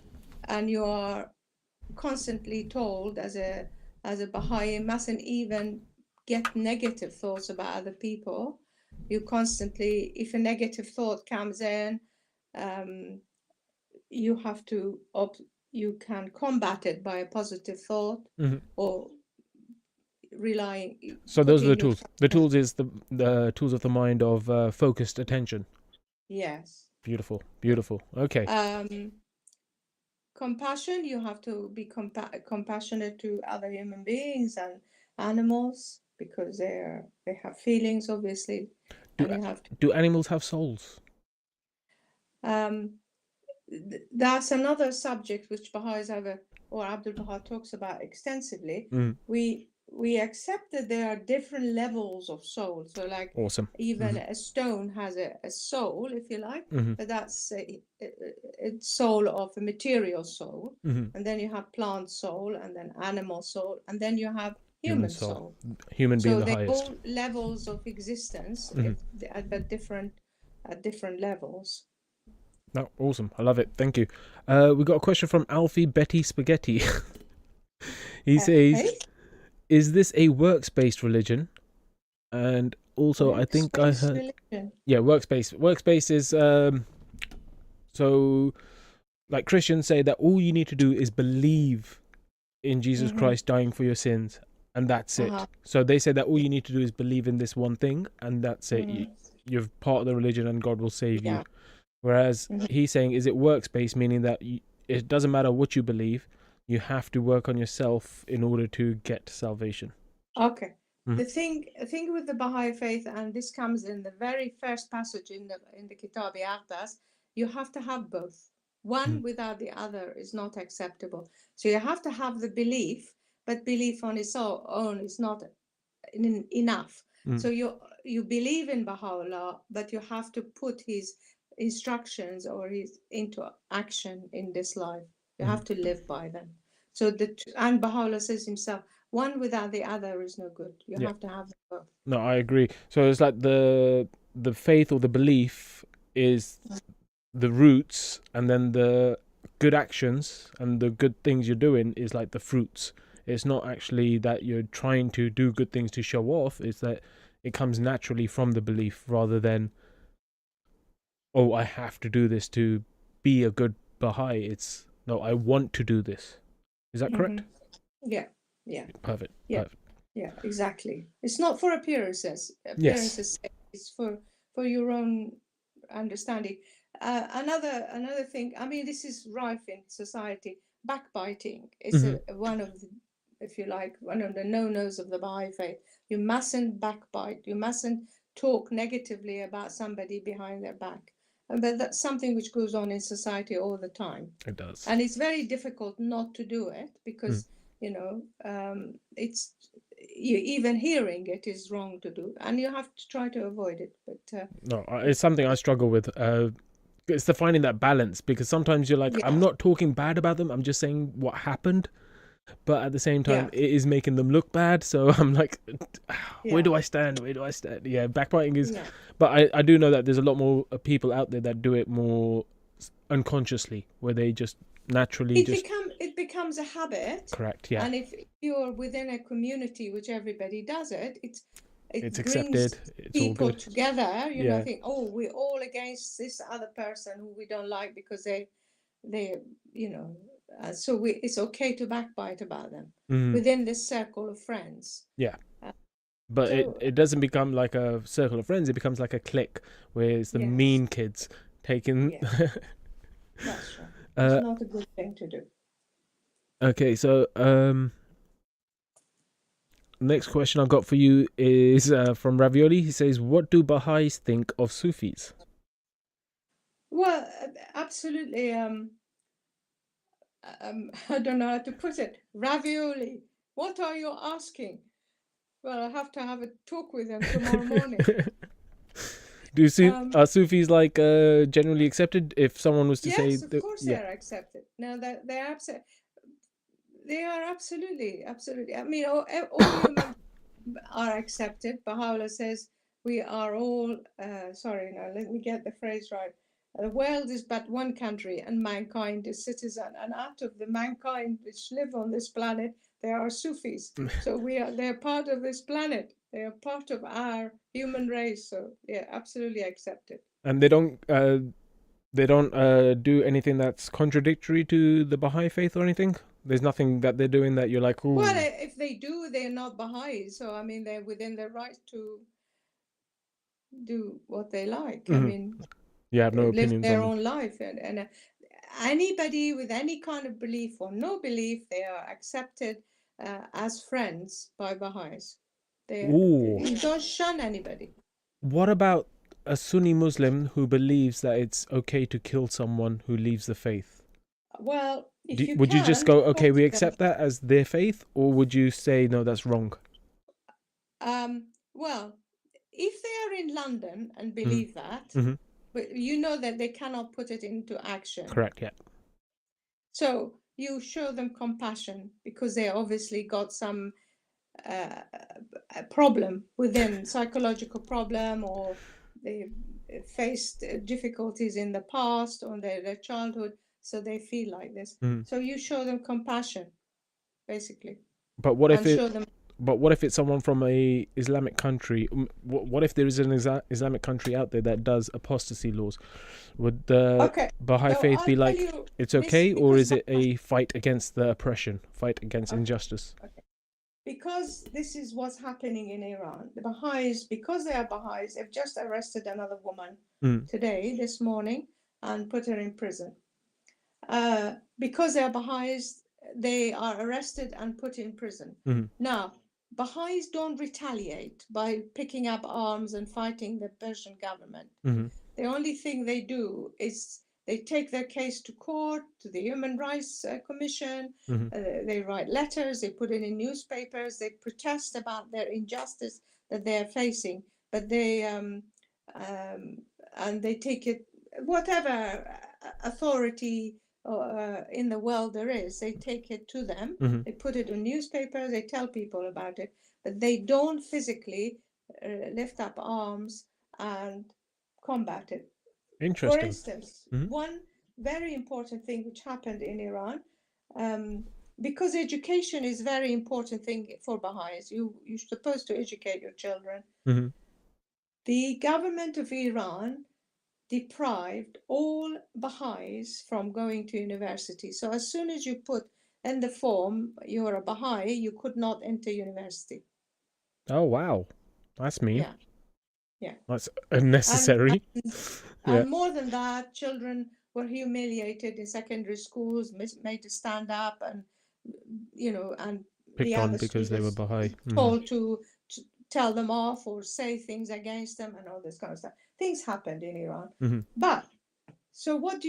You have all these young children, you have all these people who used to be university lecturers and professors and all this, and they all lost their jobs Mhm. because they're Baha'is. Wow. So what Baha'is did, not to protest against it, they created a university in their own houses. So a professor who would teach them chemistry or physics or English, or they all had to learn English because that's the only way they could come to universities in the West and actually take the exam. Mhm. So they studied all the subjects necessary in their own houses. They bought the equipment and had it in their undergrounds, in the kitchens, in their sitting rooms, and they gathered together. And when they came to take the exam, they would come, say, to America or England, and sit an exam as an outside student, Mhm. pass it, get a degree, and then go back to Iran and serve their country. Oh, cool. And this has been happening for the last 45 years. Oh wow. Okay, so this isn't an old issue; it's still going on. Yes, it's still Damn. going on. Baha'is are not allowed to go to university now, even now. That's They're not allowed. crazy. That's So, insane. So what did the government do? The government of Iran, they came and they found out that this goes on. Mhm. They came and took all the equipment and put the professors into prison. So that meant the Baha'is have to go and buy the equipment, all again, computers, and if they're doing chemistry or other things, you buy all the equipments again. And this happened 3 or 4 times. Every time they come and confiscate it and they buy again. When they arrest Baha'is, the first thing they take from them is their computers, telephones, and laptops, any equipment they have. And they are taking now, they've gone even to, they search the house if there is any gold or money, they take as well. Wow. Wow. Just seems But like. there's no retaliation as such. Mhm. You take your case to court, you try to go through peaceful means to say this is unjust. but not to actually take the law in your hand. Okay, I've got a question on that. So Go let's say that there's a Baha'i guy, and he's out at the shops or something. Let's say he's gone to the mall, and then while he's at the mall, he sees a random stranger punch another random stranger, and there's no one else around. Would he intervene to try to stop the situation? I don't know. I don't know the answer to that question. So the question is essentially, basically, are you allowed to defend oneself or defend others as a Baha'i Okay. in a physical way?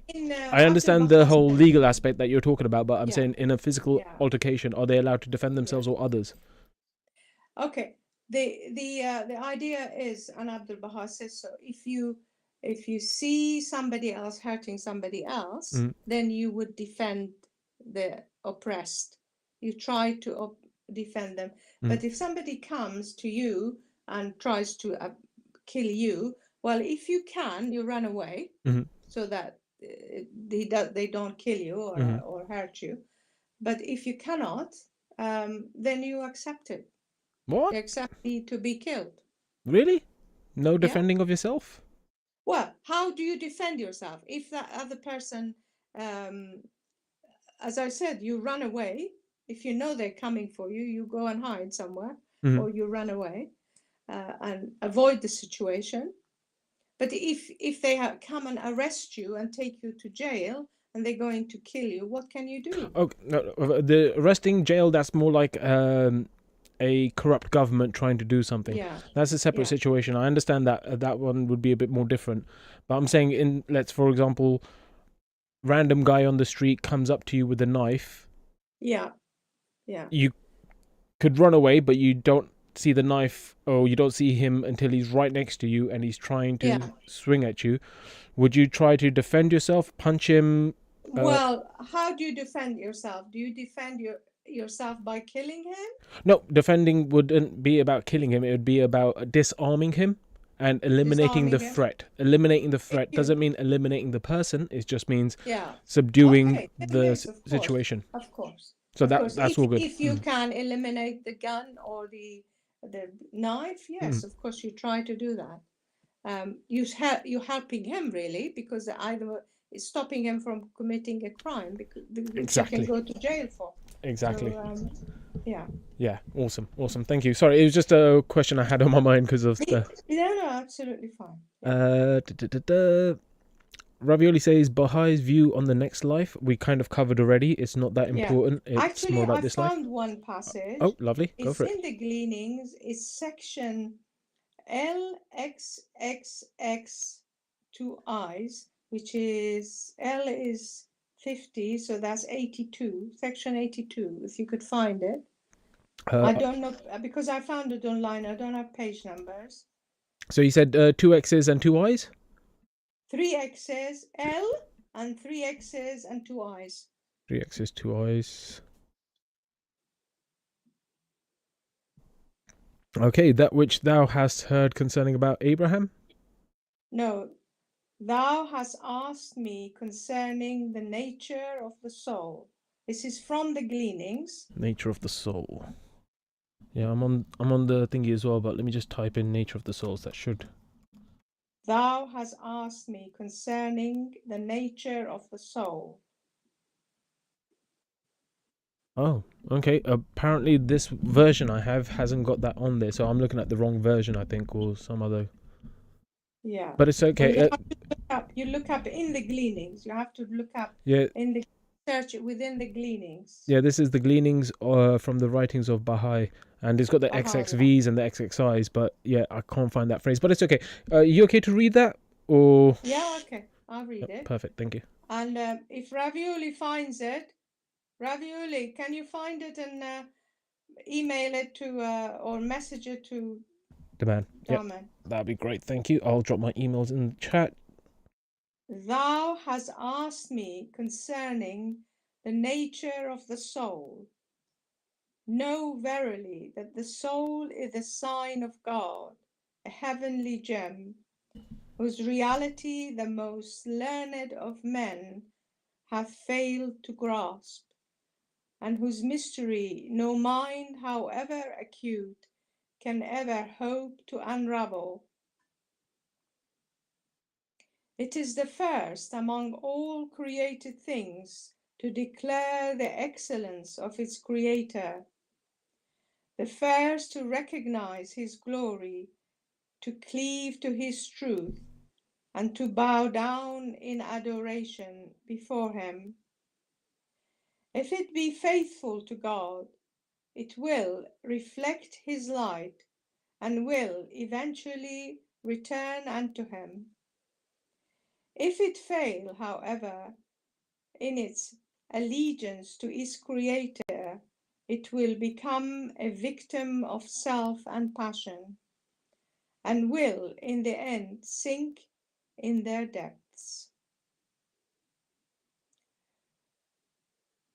Wow, that was. Whoso, it's quite a long passage. Do you want me to read it all? It's up to you. What part were you referencing in regards to the Right. question? So that was about the the nature of the soul, Mhm. and then it talks about when man is asleep in the going on. So when man is asleep, his soul can in no wise be said to have been inherently affected by any external object. It is not susceptible to any changes in its original state or character. Any variation in its function is to be ascribed to external causes. It is to these external influences that any variation in its environment, its understanding and perception should be attributed. Now, that is a difficult passage to understand anyway. Sorry about that. It's okay. It's okay. So, But the gist of it is that Mhm. it's not so much about the heaven thing. It's about the journey of the soul in this world. Mhm.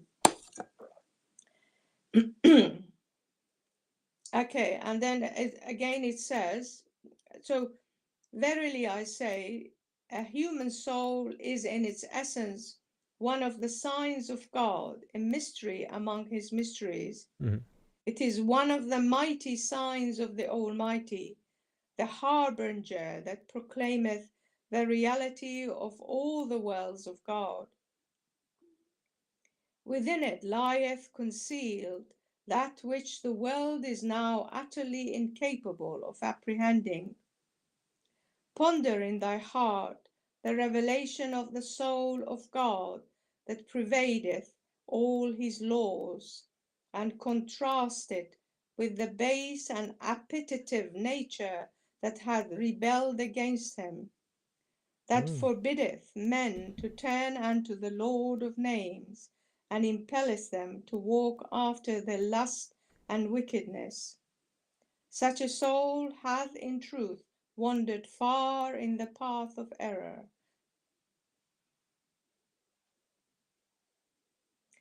And then it goes on, and thou hast moreover asked me concerning the state of the soul after its separation from the body. Mhm. Know thou of a truth that if the soul of man hath walked in the ways of God, it will assuredly return and be gathered to the glory of the Beloved. By the righteousness of God it shall attain a station such as no pen can depict or tongue describe. The soul that has remained faithful to the cause of God and stood unwaveringly firm in his path shall, after his ascension, be possessed of such power that all the worlds which the Almighty has created can benefit through him. Such a soul provideth at the bidding of the ideal king and divine educator the pure leaven that leaveneth the world of being, Mhm. and furnishes the power through which the arts and wonders of the world are made manifest.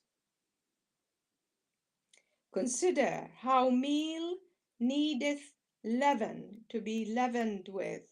Those souls that are the symbols of detachment are the leaven of the world.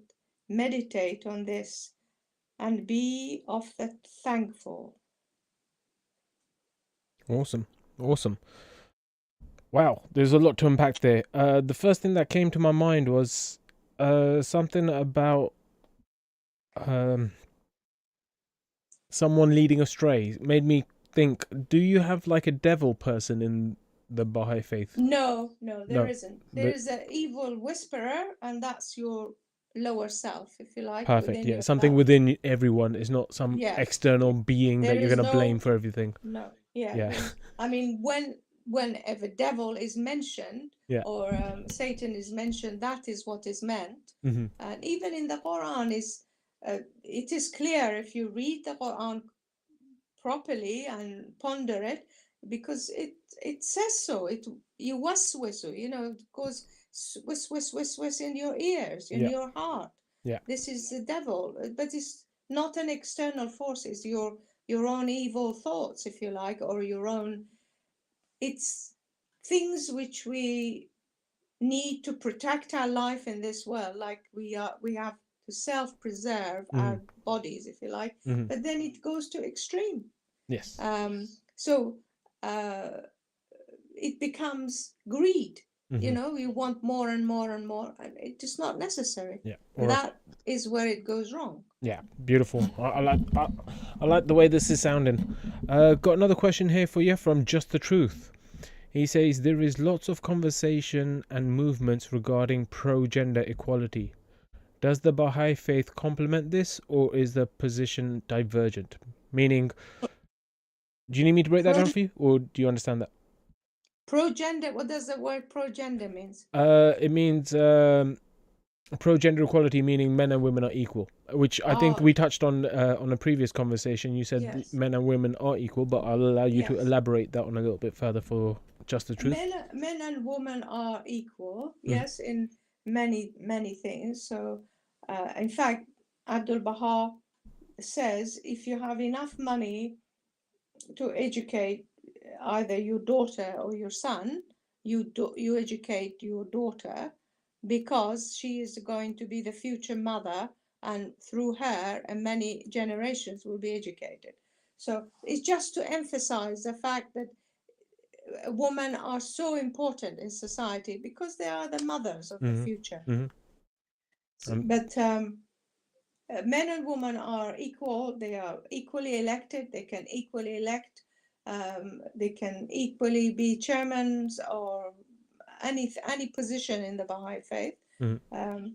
So there is a lot of talk about it. And there was, because we start from a society, the whole world, not just Iran, that it was male-based, because all the lawmakers in the world are male-based, Mhm. basically. And you are gradually changing this, making so the woman come in. So in the beginning, Abdul Baha even encouraged Baha'i women to have meetings of their own, where the level of education, they were illiterate mostly. Literacy wasn't a big thing in Iran, so women were helped to acquire literacy as well as confidence enough to run their own meetings and stand up and talk or read prayers or Mhm. do different things, or become treasurers and secretaries and different things. They run the organization, so they get confidence to do things. So I don't think that it's done anymore, but at that time I'm talking Yeah. over 100 years ago. So this used to happen. Mhm. Cool. Thank you. Jitin asks, are there any holy sites within the Baha'i faith? Oh, there are lots of holy sites. Oh, lots. Yes, lots. Okay. There is, in the same way that you got the pilgrimage in Islam, you have a pilgrimage in the Baha'i faith. The pilgrimage in Islam has a specific time you do it. It's the time of the Hajj, Mhm. and it's to one place called the Mecca Mhm. and Kaaba. Now, in the Baha'i faith, there's two centers because don't forget we have two messengers of God. We have Bab and Baha'u'llah. Gotcha. Yeah. So, a house of Bab in Shiraz is a place of pilgrimage, or will be in the future. It's not now, Mhm. because, and one of the interesting things the government of Iran did, they actually raised that building to the ground Of course they did. and built a mosque or a roundabout over it. It's not there. Seriously, they do this everywhere they go. Oh Yeah. God. Sorry. Carry on, please. Anyway, there is a house in Baghdad where Baha'u'llah lived for nearly 10 years in that house. That is the other place of pilgrimage. That house has been paid for twice by Shaykh Effendi, and historically, anyway, it was belonged to the Baha'is, but Baha'is don't have it at the moment. It's in the hands of the whoever it is, I don't know, in Baghdad itself. Mhm. It will be returned to the Baha'is eventually, because Baha'u'llah says so, and there is a whole. But because neither of those two places we can go for pilgrimage, the understood practice in the Baha'i faith is now that you go to pilgrimage to the sites of in Haifa, which is the shrine of the where the remains of the Bab is on Mount Carmel, and to That's where Bahji, the ancient prison was where he was held, right? and that's where Baha'u'llah's buried near there. Yeah. No, the picture you had of the terraces. Oh, that one. Yes. Okay. Yeah. Yes. That's where the remains of the Bab is, Mhm. and that's one of the sites of pilgrimage for Baha'is. Mhm. Baha'is go for a 9-day pilgrimage to Haifa, and you have to, because you don't want everybody to arrive in one go there. So there is groups of about 300 to 400 people, not at the moment because there's, unrest in the country. Mhm. But normally, a group of people from all over the world. I've been in a group, I went in 2005, and our group was over 200, but they were from all over the world, a few from each country, Mhm. And when you get there, you organize in tours, and you're divided by languages, so you have English language or Persian language or Arabic language, with a guide to take you to all these different sites Mhm. Mhm. in Haifa and in Akka, and you have a program for the 9 days. Cool. On that note, because you mentioned your two, did you call them prophets? Sorry, or your We call them manifestations of God. cool. What about the other saints or the other prophets? Do you accept like Muhammad or Jesus or Absolutely. Moses? Absolutely. Sorry, Yeah. Yes, we accept them all. you accept them all. They are all manifestations of God. Muhammad, Mm-hmm. Moses, Jesus, Abraham, Noah, Buddha, Krishna, Zoroaster. Guru Nanak.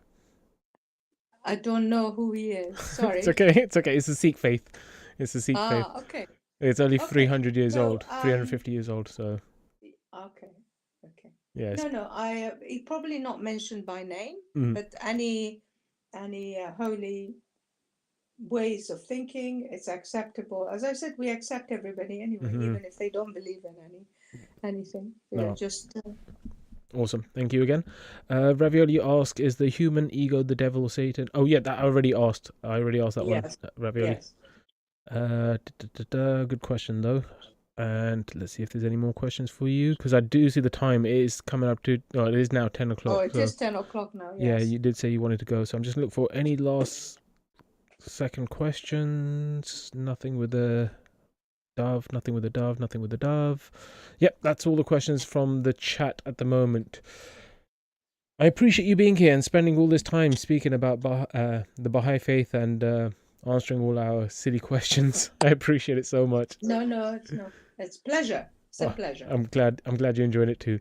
If you do want to come up and have another chat at any point, please feel free to. The link is always there. The chat is always open. And I'm sure people have questions for you for next time as well. I'm sure I will too. Because, like I said, most of these questions just come off the top of their head. Yeah. Do you have any questions in regards to anything? Um. I've never asked that, but just wondering. Okay. Give you an opportunity to ask something. Put me on the spot. I want to understand more how this thing works, actually. But Which how thing? many people are actually listening at the moment? Oh, currently we have 11 people watching. 11 people listening. Okay. But it keeps going up and down depending on how Yeah. busy they are or how interested they are in the conversation. You see, this is quite a you know a new platform for me. I didn't know nothing about it, Mm-hmm. and anyway, that's and Hopefully you could do more of this in the future. yeah. Well, Ravioli Okay. sorting out his stream soon, so you'll have a regular home to go to. Yes. Yeah. Have you listened to him? Yeah, I was on the stream a little bit earlier, but he was. I kept cutting in and out because I was setting up for my stream, so I could only listen to bits and bobs as I was preparing for my stream. Okay. But I do want to I go back and watch it. probably won't come again this week, but perhaps next week No problem. I'll join you again. That'll be my and, pleasure. That would be lovely. Thank you very much, and bye bye everybody. Thank you, Nagar. Have a lovely evening. Take care now. Thank you. Bye. Oh, that was awesome. That was awesome. Unexpected, but awesome. All right, so I need a drink because I am thirsty as hell. I am thirsty as hell, and I really did not want to interrupt the conversation because it was really good, really interesting, and yeah, I had a lot of questions. You guys had a lot of questions, and I had questions in my email from D as well.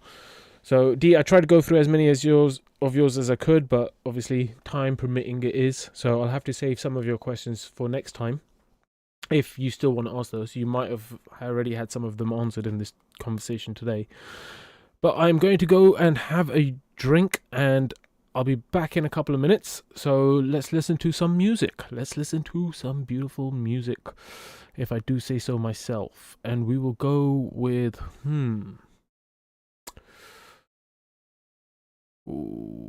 let's go with A Walk with God. I'll see you guys in a few minutes. I never walked alone, God by my side. Through the valleys of shadow, he's my guide. When the road gets rough and the nights get cold, his love lights the way, worth more than gold. I hear his voice in the wind, his touch in the rain, healing every heartache, erasing the pain. Step by step, I'm walking in his grace. With love in my heart, I'm running this race. Walk with God, let him lead the way. Feel his peace every single day. Join the stride, let love define. He's with you always, keep him on your mind. Oh, oh, oh, oh, oh, oh. Oh, oh, oh, oh. Oh, oh, oh, oh, oh, oh. Oh, to the weary and lost, come take my hand. We'll walk together to the promised land. No burden too heavy, no soul too low. When you walk with God, the blessings flow. He's the anchor in storms, the calm in strife, the beacon of hope, the giver of life. Let's spread this love, let's make it known. In God's embrace, we're never alone. Walk with God, let him lead the way. Feel his peace every single day. Join the stride, let love define. He's with you always, keep him on your mind. Stronger together, united in his name. Walking in love through joy and pain. Every step is a prayer, every path a song. With God in our hearts, we can't go wrong. Let the world see the light that we carry inside. A flame that won't falter with him as our guide. So lift your voice, let's call them home. No one should ever have to walk alone. Oh, oh, oh, oh, oh, oh. Oh, oh, oh, oh. Oh, oh, oh, oh, oh, oh. Oh, to the weary and lost, come take my hand. We'll walk together to the promised land. No burden too heavy, no soul too low. When you walk with God, the blessings flow. He's the anchor in storms, the calm in strife, the beacon of hope, the giver of life. Let's spread this love, let's make it known. In God's embrace, we're never alone. strong. To the weary and lost, come take my hand. We'll walk together to the promised land. No burden too heavy, no soul too low. When you walk with God, the blessings flow. He's the anchor in storms, the calm in strife, the beacon of hope, the giver of life. He's the anchor in storms, the calm in strife. For real, you always keep him on your mind. Are you ready to move, to walk in the truth, to trade in the lies for eternal proof? Open your heart, let his love ignite, and walk in his glory, bathed in his light. We're calling the nations, we're calling the lost, to walk in his footsteps, whatever the cost. With love in your heart and God in your mind, you'll see the peace that the world can't find. Walk with God, let him lead the way. Feel his peace every single day. Join the stride, let love the fight. He's with you always, keep him on your mind. So take that step, don't hesitate. With God by your side, your future's great. We're walking together, his love our song. Forever with God, where we all belong. Oh, oh, oh, oh, oh, oh. Oh, oh, oh, oh. Where we all belong. Oh, oh, oh, oh. Oh, where we all belong. Oh, oh, oh, oh. We all belong. With God in our hearts, we can't go wrong. Look, God in our hearts, we can't go wrong. Welcome back, welcome back, welcome back. I am the dust at the feet of God's servants. Only God is special. Hope you guys are enjoying the show so far. It's been an interesting conversation, and we've also looked at one video so far. Only one video. We kind of started the other video, but didn't get very far with it. So what we'll do is we'll watch a little bit of this other video that we had lined up earlier. It was the one that what's his name? Jitin recommended, called The Greater Insult. So we'll keep this one going for a few more minutes. See where it goes. But we stopped it at a really weird position. Apparently this guy said that he's God, and then these guys started praying to him. So this will be interesting. So let's keep it going. Your lives. I have watched your actions, heard your words, felt your emotions. Sabrina, you were raised as a Muslim and have been a devout follower of Islam throughout your entire life. Please, rise. Marcus, you are a Christian, and though you weren't always steadfast, your faith grew as you got older, and when you died, you were firm in your belief. Please, rise. Samuel, you were an atheist who was never convinced of my existence from the moment you first heard about me right up until your death. Why have I gathered you three, of all people, here together after your deaths? You see, I was thinking of building a bar right over there, and I wanted to see what would happen when a Muslim, a Christian, and an atheist walked into it.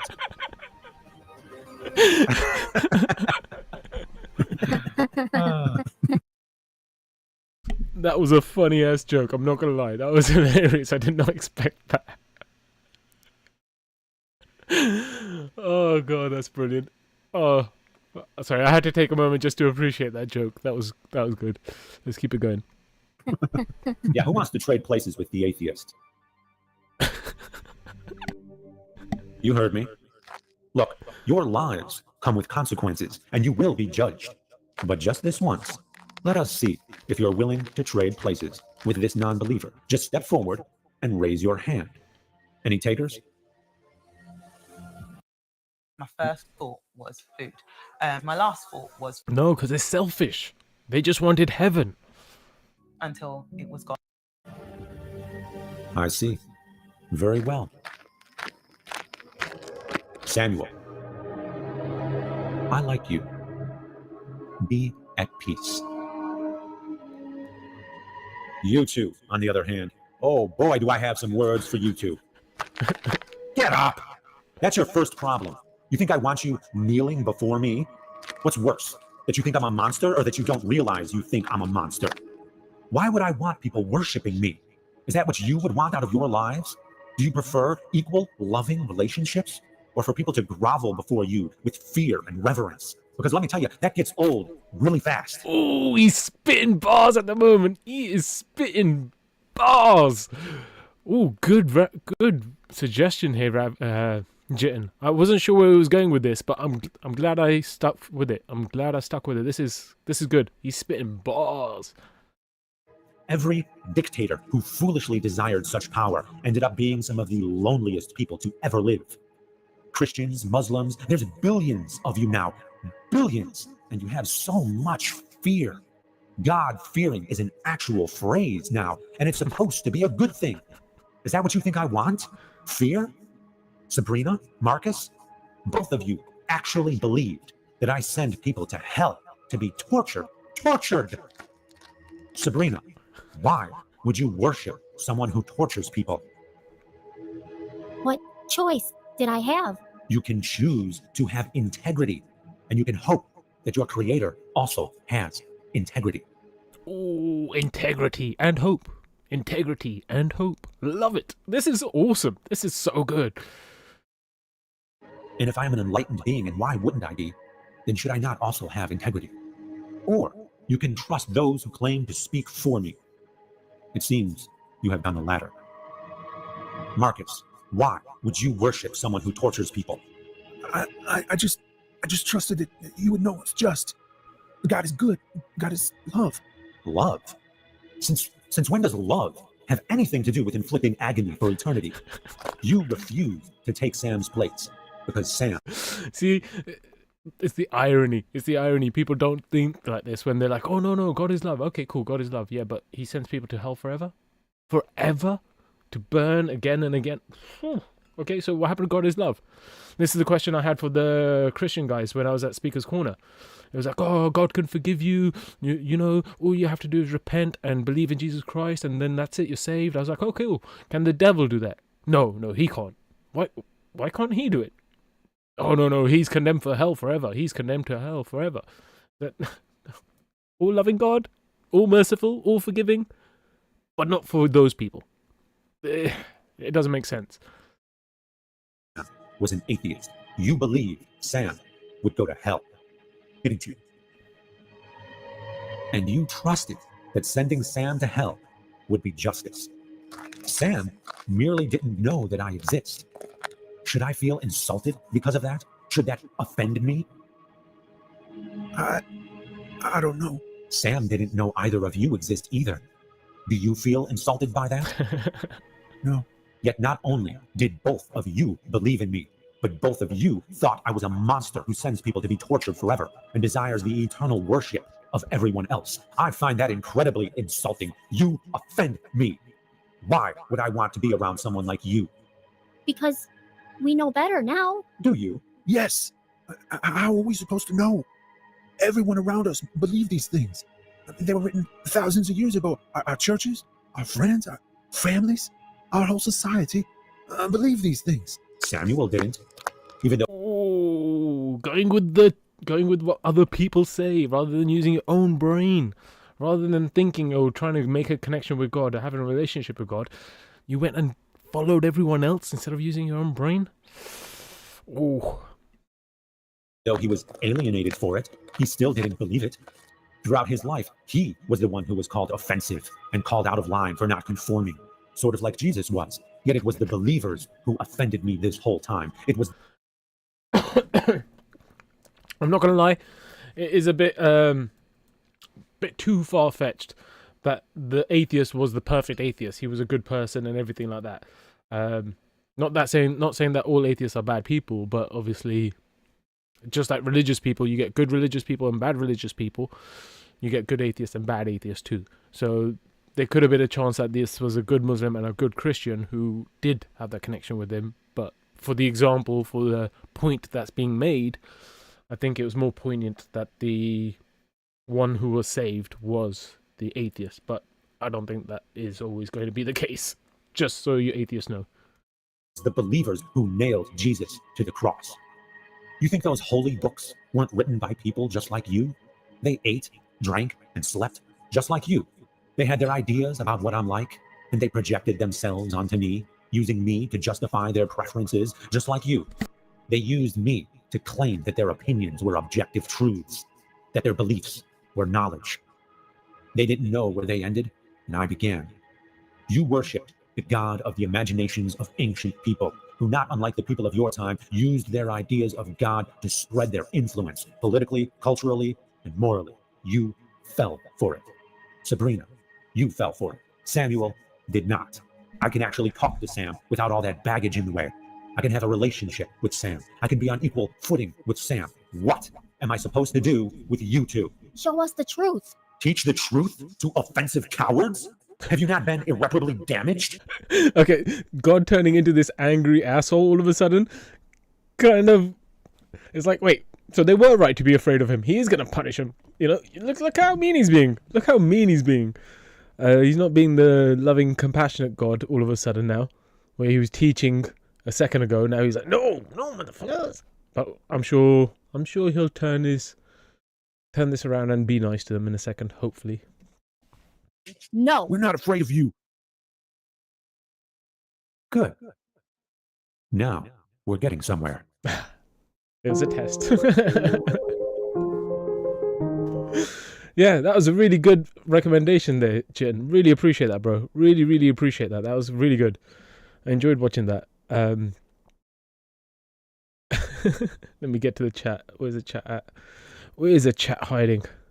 I've opened up so many tabs for this conversation we had that I've lost the chat. Let me just find the chat.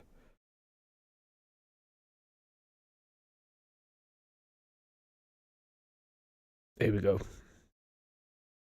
Alrighty. Alright. And here we go. D says atheist is seeing God, so they don't want to be in his place. Yeah, but it's like, isn't that what God teaches you? Isn't that what God teaches you? That like to have compassion for those? And if you were in that situation where God's like, hey, who's willing to give up their place in heaven for this guy? You should go, hey, I'm a good Christian. I don't need heaven. I've got you, God. Send him up to heaven. No. That was not what they did. They were silent. They were dead silent. Ravioli says, nice vibe, Nagar and Daman. Thank you. Ravioli says, oh, he's using both of his accounts. That's why I got confused. I was like, wait, Ravioli just said that and now he's saying this. He's using both of his accounts. Ravioli says, yep, I'm going to go live at some point this evening after Demand. Awesome. I might come up for a convo. Who knows? We'll see what happens. If you are having convos at the moment. D says, John 4:24, God is spirit, and they that worship him must worship him in spirit and in truth. Catherine says, this is thought-provoking for all the wrong reasons, Jin. No, it was actually really good. It was actually really good. I wasn't sure where it was going at the beginning, but I liked the message behind it. The message behind it was good. D says, Isaiah 5:14, therefore hell hath enlarged herself and opened her mouth without measure, and their glory and their multitude and their pomp. Job 26:6, hell is naked before him and destruction hath no covering.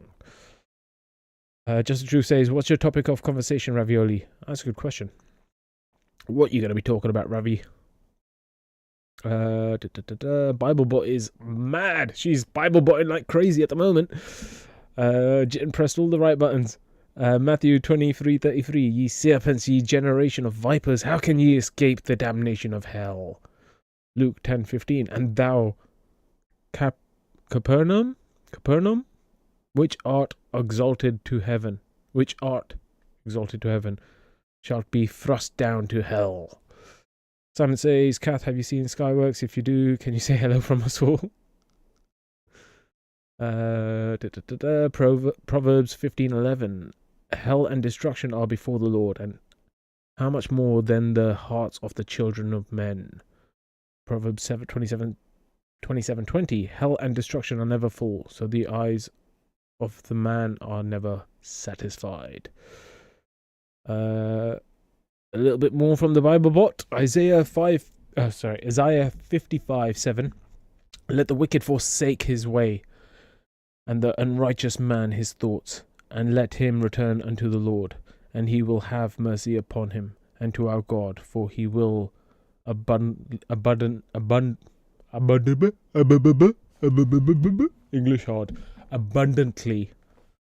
pardon. Jitten says, this is just about belief in God and its consequences. D says, yes, compassion now, give the good news later, each one his choice, his judgment, God's grace now, or mercy will not be later. Individual choice. Simon says, yes, we can't afford to lose anyone along the highway of life. We must do welfare checks on others, even if it only via social media. That's love, compassion, etc. in action. Not really, but it's good. It's a good thing to do, but some people do it to... It's like the doing of the works, you know, it's outwardly appearance. It shouldn't be a situation of, oh, look, I checked up on them. That's love and compassion. No. If you have to say it's love and compassion, then typically it's not. You know, it should be self-evident, just like the truth. It should be self-evident. But I know what you're saying. You're just explaining that that's part of it, but just doing that alone isn't the whole truth, love, compassion, contentment, humility, and hope. It's in every aspect of your life. It's when you pop down to the shops.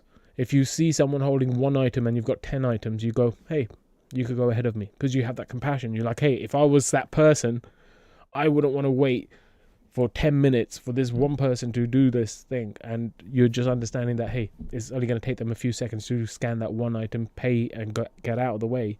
And then you could take your time with you could take your time anyway, but you know what I mean. In my perspective, if I was there with 10 items and I saw someone behind me with one item, and I'll be like, I'm so sorry, you know, I'll be done in a second, scanning the items. So it's just that kind of forward thinking in all aspects of life, rather than just welfare checks online. Welfare checks online are good, I'm not gonna lie, they are good, but you don't want to make it a big deal. You don't want to make anything you do a big deal. Don't make anything you do a big deal, because it's not a big deal. It's not a big deal. He does the big deals, we do the little deals. D say Psalms 145:20, the Lord preserveth all them that love him, but all the wicked he will destroy.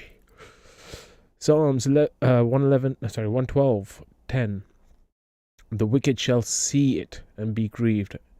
He shall gnash with his teeth and melt away. The desire of the wicked shall perish. Just Truth say, sorry, it was me. I don't know what that's in regards to.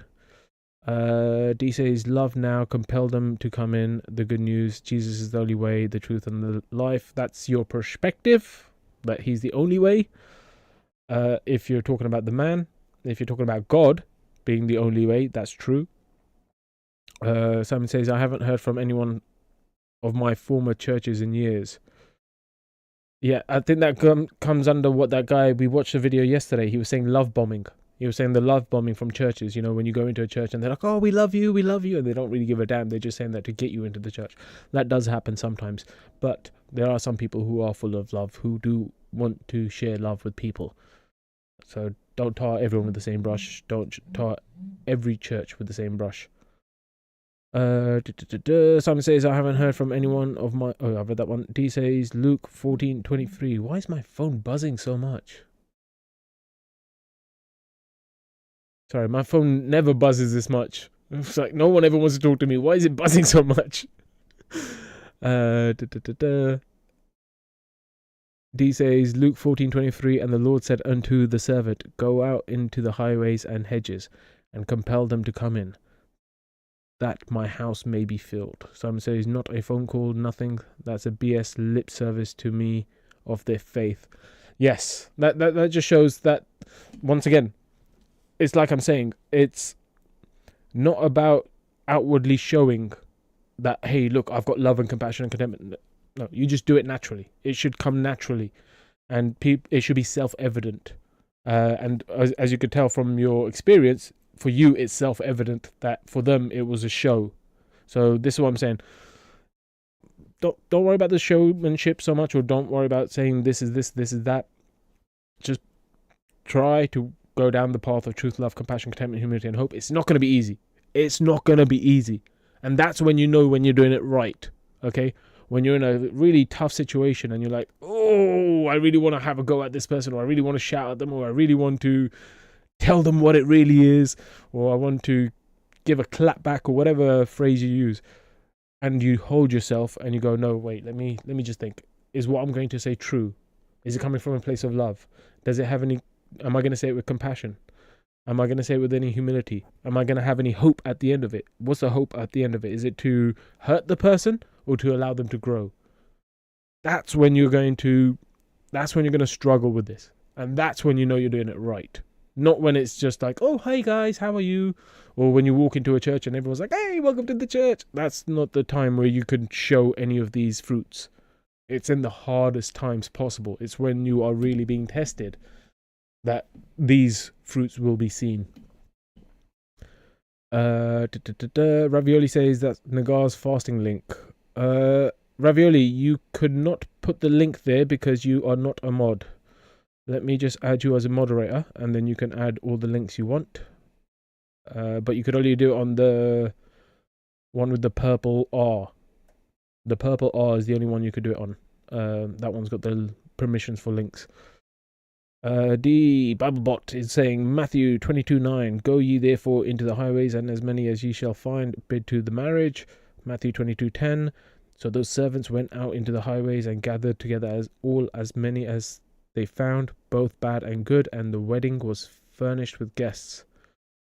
He says that is God's perspective. He came, he laid his life down, he rose. Your choice. Seek your own salvation without fear and trembling. Simon said thumbs up. And then some more Bible botting. I'm going to get back to the Bible botting in a moment. I'm going to play another quick song while I check my phone. Just to make sure it's not an emergency. I don't want anyone... Because like I said, no one ever gets in contact with me. So if someone's getting in contact with me, I hope it's not an emergency. So I'm going to check my phone, just make sure everything's okay for whoever's messaging me. And I'll be back with you guys in just a few moments after this lovely, great song. If I do say so myself, Cosmic Dance. So unbound and let free, looking for the one soul, longing for me. Broken dreams create new hopes, collecting twigs to build our home. Praying the angels watch over you until the day we become true. Divine union my heart craves, a love that lasts till the end of days. I have found love and it set me free, like this cosmic dance that's walking to eternity. Forever you and me. Life can be hard and tough, always know you are enough. Let me be your rock through the storm, the lighthouse calling you home. I will always be there to shine the light on your darkest fear, dispelling shadows that linger on, reminding you that we are one. I have found love and it set me free, like this cosmic dance that's walking to eternity. Forever you and me. Let's play together in this garden of love, diving deeper into souls from above. Two flames from a single wick, dancing together, wild and quick. Bound by a rhythm soft yet free, moving as one in harmony. I have found love and it set me free, like this cosmic dance that's walking to eternity. Forever you and me. I have found love and it set me free, like this cosmic dance, let's walk into eternity.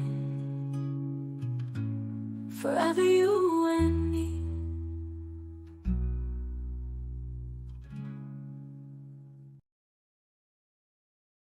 Alrighty, welcome back.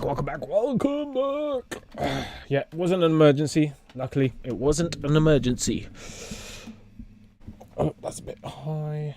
That's better. Alright, let's have a look at the chat. Maybe Ravioli's answered what his stream's going to be about, because I'm still interested. Alright, so Philippians. D says Philippians 2:12. Wherefore, my beloved, as ye have always obeyed, not as in my presence only, but now much more in my absence, work out your own salvation with fear and trembling. Psalms 119, 155. Salvation is far from the wicked, for they seek not thy statutes. 2 Corinthians 13:5. Examine yourselves, whether ye be in the faith. Prove your own selves. Know ye not your own selves, how that Jesus Christ is in you, except ye be reprobates. Ooh, Jesus Christ is inside you. I thought people were arguing with me with that last time. D says congratulations to Ravioli's mod. Simon needs mod rod wrench too. Yeah, if he wants it, he could have it. He could have it if he wants it. But with great power comes great responsibility. But yeah, if he wants it, he could have it. It's just, like I said, with the rest of the guys, it was just because they wanted to post some links. But here you go. You've been suggested by D. You've been given the approval by D. So if Simon is a bad mod, guess who else gets the mod wrench taken away?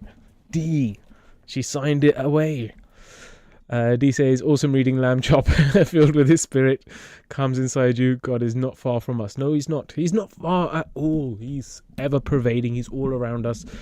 We just need to open our eyes and see. We just need to open our eyes and see that he is always there, full of love and grace and happiness and hope. Hope. I was going to play Hope earlier, actually. I'll play Hope to finish. Sam says, I appreciate any offers, but retired from moderator duties. Oh, if you want me to take it away, I'll take it away.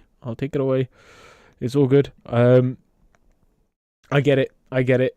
Once you've been given your all to a channel where you've really done the work as much as you could in regards to modding, it doesn't really mean that much anymore. I get it. It's just a mod. D says, me, the mod, oh, Lamb Chop, Simon, congratulations. Thank you so much, man, but can't commit. Yeah, it's all good. I've taken it away. It was, the thing is, D says, you need to commit, Simon. You need to commit. It's all good. No pressure. Free will. Maybe one day he'll feel like, do you know what, man? I think I'm ready for mod. And then I'll go about, no problem. Here you go. Take the mod. But there's no stress, there's no rush, and if he doesn't feel like he wants to be a mod, it's all good. And like I said, for me, I'm just giving mods out at the moment because people want to post links and add to the conversation in different ways. So I'm happy for that. And I have warned, with great power comes great responsibility. Well, I didn't warn you. Uncle Ben did. Uncle Ben said those famous, fantastic words. With great responsibility comes great power. No, wait, what?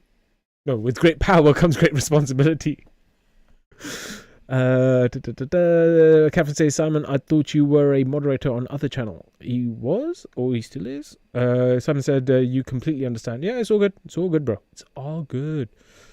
I don't take anything offensively, which is probably bad sometimes, but you know, when people are trying to insult me and I'm just laughing at them, I'm like, that was funny. But yeah, it's just the way I am. Ravioli says, hey, man, I am a moderator, mate. Thank you. No worries, bro. Ravioli, what's your stream going to be about later? What's your topic of discussion? D says, mod rewards. Yes, Didi, our little lamb chop. Mod rewards. Interesting. I'll think of something for mod rewards. Maybe a mod-only stream.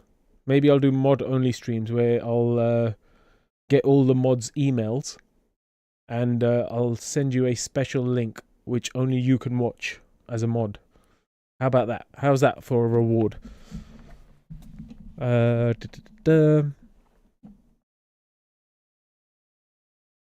Ravioli says, I make you all mods on my side.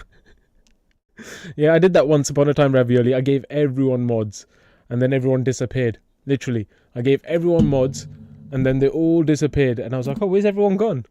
I was like, okay, cool. It is what it is. And I just took them away again. I just went, okay, I don't need that many mods then. If they're not here, they're not here. But yeah, mods don't make much of a difference. when your channel's this small. When your channel's this small, mods don't make that much of a difference. Chat doesn't move that quick. The only thing that's good for the mods is that they can drop links. They could drop links for whatever things. If they're videos that they want, think that would be good for the chat or for us to watch together, or like Dee does, where she drops my Praising Frequencies music channel. She'll drop a link and then I could go, hey, there's the link. Perfect.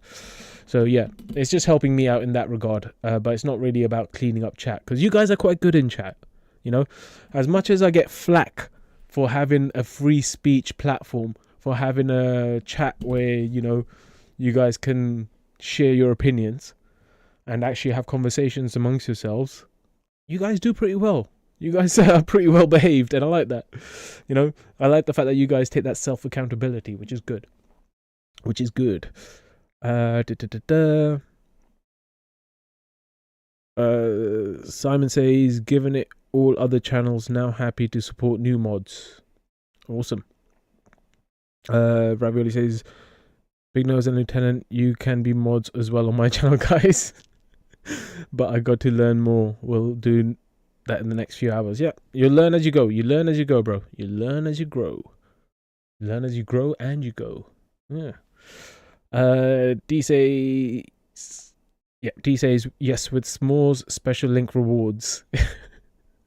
yeah, I could do fire streams and special streams for the mods.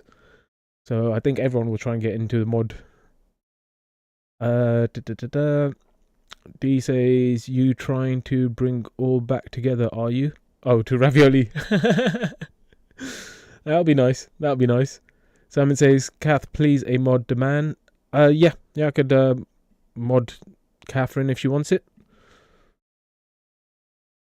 There you go. Kath, you have been knighted as a mod. I here now proclaim you as moderator of this channel. But like I said, with great power comes great responsibility. Do not abuse. D says, yes, DD does pretty well with knuckle cheese sandwiches and all. Yes, I try to keep it in balance. Keeping it in balance, you know. Free will, free speech, but not free of consequences. Not free of accountability, you know. It's all about the balance. He says, yes, fire streams. Catherine says, no. Okay, she doesn't want the mod. She doesn't want the mod. I can take it away. Catherine says, RT Gussie has lovely songs that demand plays. You need to do songs. You do need songs. Oh, okay. Ravioli, Gussie has lovely songs that demands plays. You do need songs. Yeah. Song's good. Music's good. Music brings everyone together. Music is art. It's life. It's a reflection of the beauty of life in all its different forms. Happiness, sadness, joy. I can't think of any other emotions at the moment. Anger. When I listen to rock music, sometimes there's a few angry songs. I'm like, yes. Not that I'm getting angry, but I'm just like, yes. Venting anger. It's good.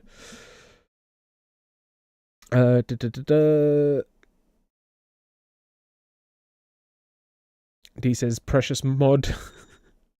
Simon says, congrats. D says, Simon, you have to get mod stream restricted only to mods. Whiplash song. It's great to see fresh faces as mods. Ring of Fire. And Catherine says, no demand removed, but thank you for the offer. No worries. Removed already. That's how quick it is. She was on top of the world and then she wasn't. She was on top of the world with all the power in her hands, and then it was gone. It is what it is. It's all good. But if you guys ever do want to be mods, just let me know. Just I'll probably start doing applications in future. You'll have to Catherine says I'm free. Well, you could be free as a mod. Mod doesn't mean you're restricted in any particular way. You could still go on other channels. There's no restrictions for D going on any other channels. It's just, like I said, if you wanted to suggest links or whether you have anything else, it's all good. D says fast removal. I know, easy for lamb chop. Yep. It is what it is. It is what it is. I'm not going to beg people to do something they don't want to do. You know? I'm not going to beg people to do something they don't want to do. Free will. Simon says, Kath had her moment of power. Yes, exactly. For those few seconds, she was on top of the world. Ravioli says, D, I will play the music. Awesome. You could play my music too if you'd like, Ravioli. If there's any music that you like from my Praising Frequencies channel, you're more than welcome to play that if you'd like it. Obviously, no pressure, no stress. D says, yes, if he mods me and demods, no problem. Be happy all. Yes, exactly. Catherine says, Simon K, I felt evil for just a second. That's it. The power got to your head. But you were smart enough to call it out in yourself and say, no, demand, take it away. Take it away. Take away this power before it ruins me. That's good. D says, thank you, Ravioli. I will share sometime then. Simon's laughing. D says, nice. Play DD music in background, Ravioli. Yeah, only if you like it, though. Only if you like it. I don't want it forced upon you. Only if you resonate with the music, then you're more than welcome to use it. And I'm not going to worry about any copyright strikes or anything like that. It's purely to be shared. It's purely to be shared. Alrighty. Should we watch another video? Let's see. We've got this one. Ooh, that one's gonna be heavy. We could get rid of this one. Shall we go back to the science one? Or should we save? We'll save the science one because I've got 2 videos at the moment. What I'll do is I'll save them for tomorrow.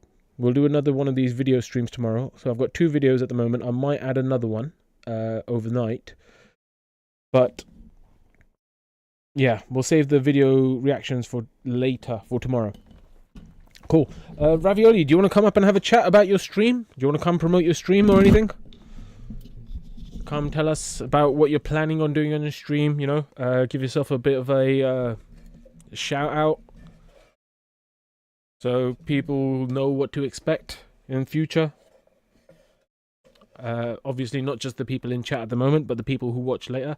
Typically my videos, depending on the video, can get up to about 150 views. Most of them will probably be people coming back and clicking on the same video again to rewatch.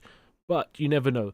There might be some newbies that might see you come up and talk about your stream, and then they may go, hey, let's go check out Ravioli's stream. He mentioned he'd talk about this or that or whatever.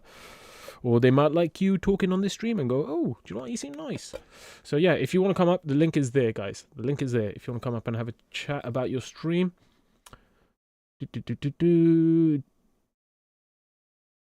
D says, yes, and DD give you AI link to make your own music too, Ravioli. Yeah, I will help you out with that. PSG knocked out Liverpool by Liverpool FC. I don't watch football.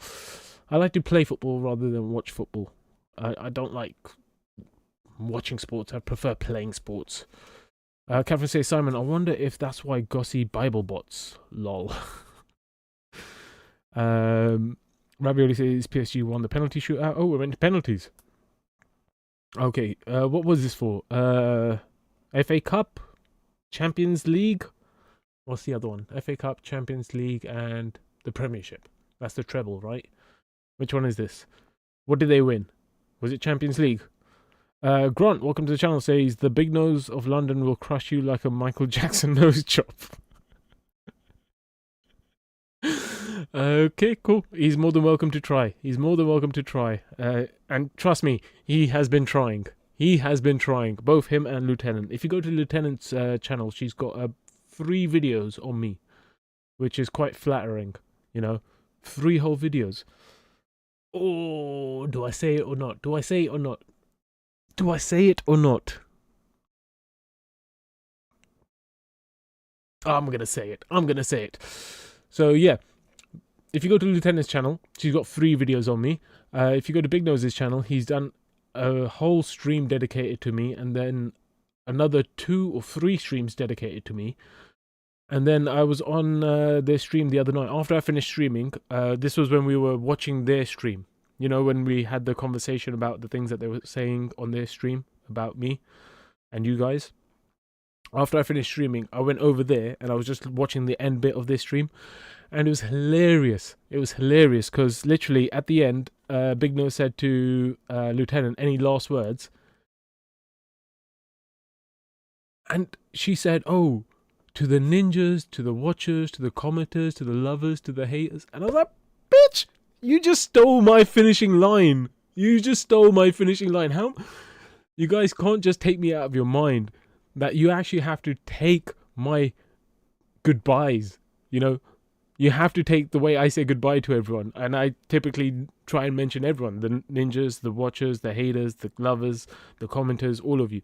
I typically say bye to all of you. And I mention you all. And then she did it the other day. I was like, oh God, you guys. You're not just going to stop with the truth, love, compassion, contentment, humility, and hope. You're going to try and copy everything I do? Seriously? Be original. Be you. Be you. You know, you already got your original charlatan. Keep up with that. Keep up with the charlatan thing, you know, or your way of talking about certain things. Stay with your thing, okay? Just be natural. Be you. Don't be copying. It's sad. It's sad. They do say that imitation is the lowest form of flattery, you know? Or is it the highest? Lowest or highest? I think it's the lowest. But yeah, they're more than welcome to come and destroy me. They're more than welcome to come and crush me, destroy me, or whatever you said. Some case says, Ravi, Boston beat Utah. Ravioli says, "Demand, you look strong. I bet you good at sports." I'm okay. I'm okay. I could be stronger. I could be better at sports. With sports, it's more about skill. Sports is more about skill rather than strength. But I don't know. I'm not a bodybuilder. I don't go hit the gym. I'm not like, oh, I benched this much today. That stuff doesn't bother me. It's more about can you get through day-to-day living without crying about certain things, you know? Back at the beginning of this year, I mentioned on my stream that I took a fall. I took a really bad fall and I hurt my shoulder. I hurt my elbow and I hurt my shoulder. And my shoulder's been playing up for the past 3 months. But, you know, it is what it is. I don't cry about it. It's not a big deal. It is what it is. I'm still able to do everything I need to do in life. It just plays up every once in a while. But it is what it is. So, yeah. It's not about being strong. It's about being healthy. Healthy is more important than strong. Strong is important for certain aspects. If you're a warrior and you need to go fighting, then obviously you need to be strong and healthy. If you're living, you need to be healthy and a little bit strong. A little bit strong. You need to be able to take care of yourself and help others.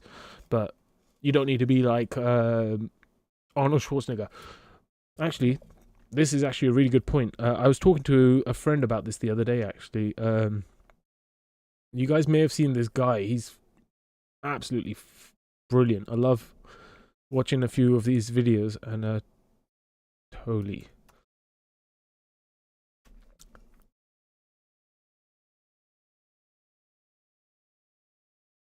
Alright, so this guy goes to the gyms and he pretends to be a janitor. He goes to the gym and he pretends to be a janitor and he's like, oh what is this exercise? Oh, is that hard? And they're like, oh yeah, it's very hard. Tell you don't be careful, like you're gonna hurt yourself if you try it. And he's like, no, let me try. And then him as a janitor walks up and he's like, he looks skinny, especially compared to these guys. Like, look at this guy. You'd be like, oh, he's strong. You'll say he looks strong, you know, he's strong, but watch what happens.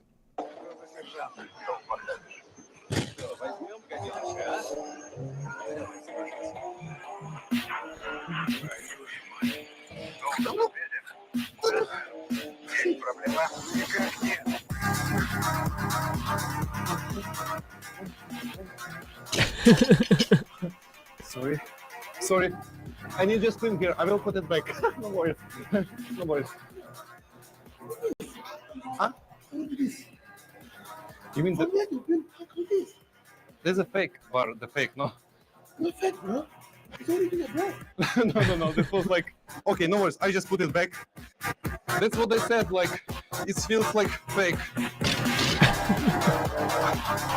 I'm sorry.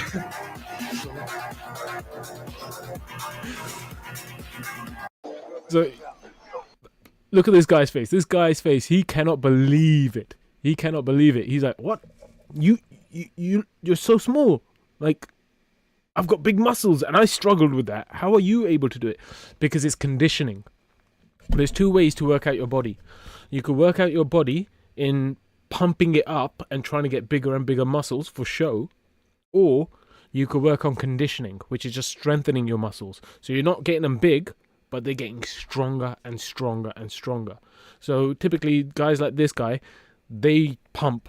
They're trying to get bigger and bigger and bigger because they want that physique. They want that look of being strong. Whereas this guy, Anatoly, he looks like just a regular Joe. He looks like a regular Joe in an overall. He doesn't look huge like this guy where his arms are like massive. But he's able to do this with ease.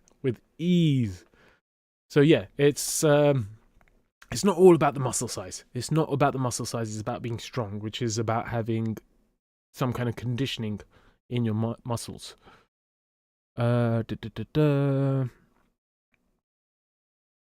Grant says, if he loses the nose, he loses his power. Ravioli says, Grant, are you LT or nose? Hi, LT and nose. Grant says, you are the hero of this tale. Simon says, Lieutenant has a channel. Yeah, she does have a channel. Yeah, it's LTG. It's LTG.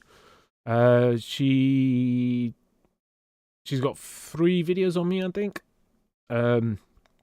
Which is quite flattering because I'm a nobody. You know, of all the things in the world to make a video about, they decide to make it about me. But it's always lies. It's always like taking things out of context. Ravioli says, "The man, you're a legend." Very peaceful vibe. Thanks, bro. I appreciate it. D says, "Loving the lamb chop. Don't try to cook him." Oh, by the way, D, I saw your picture that you did. That was really good. Obviously, I know what you mean. It's not perfect, but it doesn't have to be perfect. It's just a attempt, and it's a representation. And I thought it was a really good attempt. You know, I really like the way you did the eyes. I really like the way you did the eyes on that picture. That was really good. And obviously, practice makes perfect. You know, if you really want it to get to look like me, or if you're just happy with having a representation of me, it's all good as well. Simon says, yeah, but Ravioli says, "Demand, let's send peace and love, Lieutenant and Big Nose's way." There's always peace and love heading that way. There's always peace and love heading that way. But it's just whether they're willing to accept it. Because, as you guys have seen, any attempt from their side to make amends or show that they have high EQ has been just that. It's just been a show. It's always been a show to show, oh, look, no, I can compromise. Look, I have EQ. I'm saying to him, I will talk to him. Oh, look. But none of it has been sincere. None of it has been a way of actually, hey, let's deal with this. Let's put this to bed and let's start fresh. You know, like I said, the one time he called me recently was literally while he already started his stream, which was based on my truth, love, compassion, contentment, humility, and hope. It had my name in the title. He already started the stream 20 minutes in, and then he calls me and says, "Hey, Demand, everything okay? Yeah, great. Okay, do you want to come on my stream?" What? Where did this come from? And then I realized, oh shit, he's already streaming. I was like, no, mate, I'm about to start my own stream. I was in the process of making my thumbnail. But I'll think about coming on. But, you know, don't hold your breath. You know, we're not there yet. We're not there yet. Especially if you've called me 5 minutes into a stream about me, you know, to make amends. It's not really making amends. It seems like some show that you're trying to show your viewers that, hey, look, I've got high EQ. Look, I could compromise. But it's all show. It's all show. Just be yourself, and it should be self-evident. If you have got high EQ, it will be self-evident. You don't need to prove it to anyone, you know. But yeah, there's always peace and love coming from here, like for everyone, regardless of whether I agree with you or disagree with you. I hope you have peace and love in your life. 100%. Jeffrey says, I love when he invented the heavy mop. Those reactions were the best. Yeah, I love it. His mop is like 40 kg. And when he goes up to people, he's like, can I try? They're like, no, it's too much. He's like, no, look, I do it with my I do it with my mop. I do this exercise with my mop. Let me try. And they're like, bro, it's a mop. Why you do it? And then they eventually let him try. And he goes, okay, here, hold my mop. And you see them literally grab it thinking it's a normal mop. And it just goes, boom, straight down to the floor because they're not expecting how heavy it is. And then he goes and lifts the heavy weights. Anatoly's legend. Really good watch. It does get a bit repetitive, but it's still interesting seeing people's reactions. D says, tell them you mod them. Ravioli, they will be there. Ravioli says, D, I will mod them happily. I hope to speak with my friends, Lieutenant and Nose again. D says, you will if you are reaching out. They should give you a little love. You were there a long time. Yes, you were, but I don't know.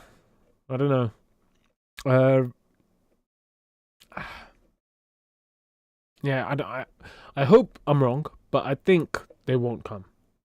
But I'm hoping what I said will make them come because they want to prove me wrong. So either way, it's a win for you. Ravioli says, yes, Al-Mahdi and Usman can be mods as well. Demand Usman is cool guy. Yeah, he seems pretty chill. D says, yes, just an attempt, DD. I will practice. If all is mods, Ravioli, no one can be banned in chat. Lol.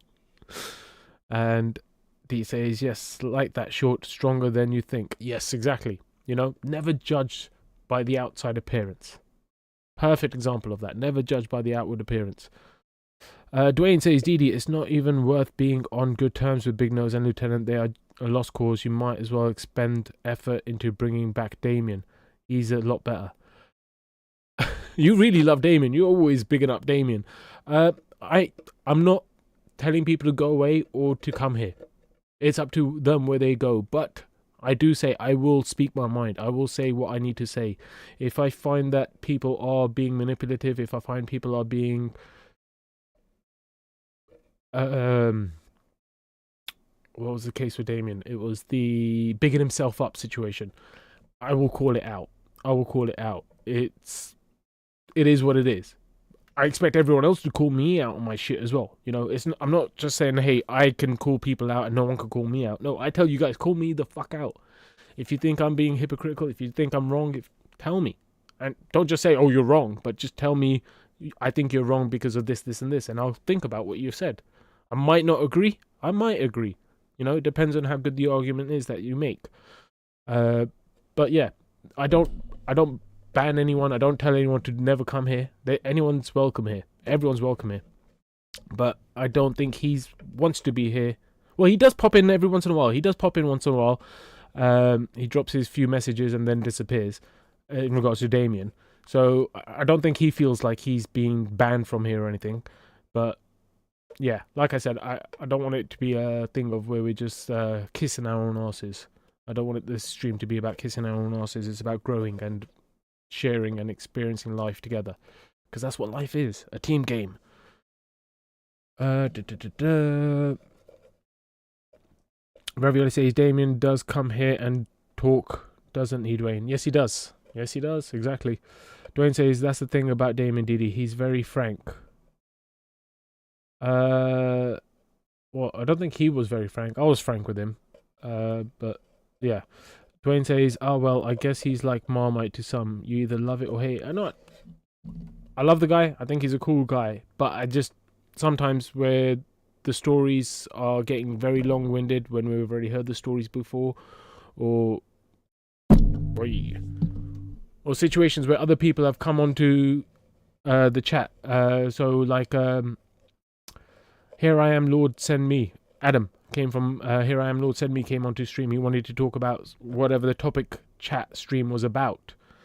And while we're in the middle of talking about it, Damien wanted to bring up something that he learned the other day. And I was like, bro, that's cool. You brought it up already a few times. And now while we're in the middle of this conversation, you brought it up. Like, at some point, you got to say something. I have to call it out. Still like the guy, but just that, I don't appreciate that. I just don't appreciate that. Because it kind of derails the conversation, or it just kind of, it dampens the whole mood. We're having a really good conversation, or we're about to get deep into something that's like, oh, juicy, like let's dive deeper into this. And then all of a sudden it's like, oh, by the way, I gave £10 to this guy, and then I got £10 extra in my payment. And it's like, bro. If it's on the point, it's cool. If it's not on the point, it's just you bigging yourself up. Like I said, once again, no hate towards Damien, but I will call out the BS if I see BS.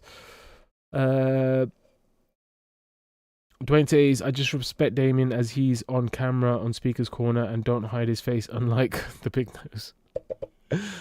I get it. Ravioli says, ego is dangerous. Yes, it is. That's the problem. And ego needs to be checked, you know? That's why I say, like, if you're not telling people the truth, you're enabling them. And if you enable them, the ego just gets bigger and bigger and bigger, and then it gets uncontrollable. I'd rather be a good friend and tell someone the truth. If I think that they're being a bit too weird in whatever way, I'll tell them.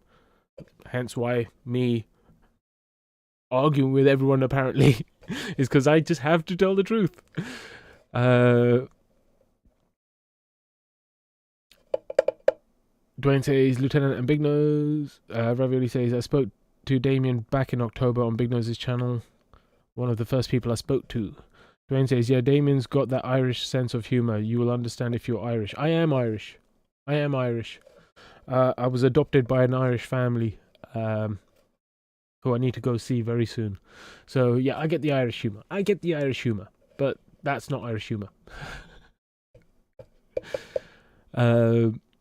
Ravioli. Oh, Dwayne says, good point, Didi, on ego, the ego aspect. Yes, it's all about the ego aspect, because, like I said, this channel isn't about me and bigging me up. It's not about you guys and bigging you up. It's about how we could grow together and share the experiences, share us being idiots and learning from these idiotic mistakes that we make in life, so that we can all learn and grow from these experiences, rather than having to go through each experience ourselves. Because sometimes you might want to go through some experiences to learn for yourself, but there's some experiences you're like, I don't need to put my hand in fire for 10 minutes to know I'll get 3rd-degree burns, because matey did that already, and I know how bad it looks and how painful it is. And then he needed skin grafts. I don't need to go through that experience. I could learn from his experience. You know, it's one of those situations. Dwayne says, Didi, you serious? You was adopted and by Irish heritage man and woman? So I was going through a tough point in my life where I wasn't getting on with my family, and I have an Irish friend, and she's always asking me to come over to Ireland. I love Ireland. I've been a few times, but after I was having issues, she was like more adamant that I come over and spend some time with them. And when I went over, met her mum, met her family and everything, and her friends and everything, and yeah, it was like they said that I was adopted into the family. I call her mum. I call her mum because we're all one big family. So yeah, adopted unofficially, but that's the Irish way of doing things. That is the Irish way of doing things. Ravioli says, demand what? I don't know what that's in regards to, but what? Oh, maybe the Irish family thing. Dwayne says, cool, I get ya. Grand. We're on the same page. All right. I think I've spoken enough for today. I'm not going to watch those other 2 videos. I'm going to save them for another stream. Hit the like button while you're here. Might as well. And yes, unless no one's come up. I don't think anyone's backstage ready to come up, is there? Let me just double check. Nope, nobody's backstage ready to come up. Ravioli doesn't want to come up and talk about his stream. But Ravioli's about to do a stream in a few moments, I believe, over on his channel. So do go ahead and check that out, guys. And that's it for me for today. I hope you guys enjoyed the stream. I appreciate you all being here. Lovers, haters, ninjas, watchers, commenters, all of you. Appreciate you all. Hope you guys enjoy the rest of your evening. And I will see you when I see you next. Bye. Oh, wait. I am the dust at the feet of God's servants. Only God is special. I said I am the dust at the feet of God's servants. Only God is special. Take care, guys. Bye.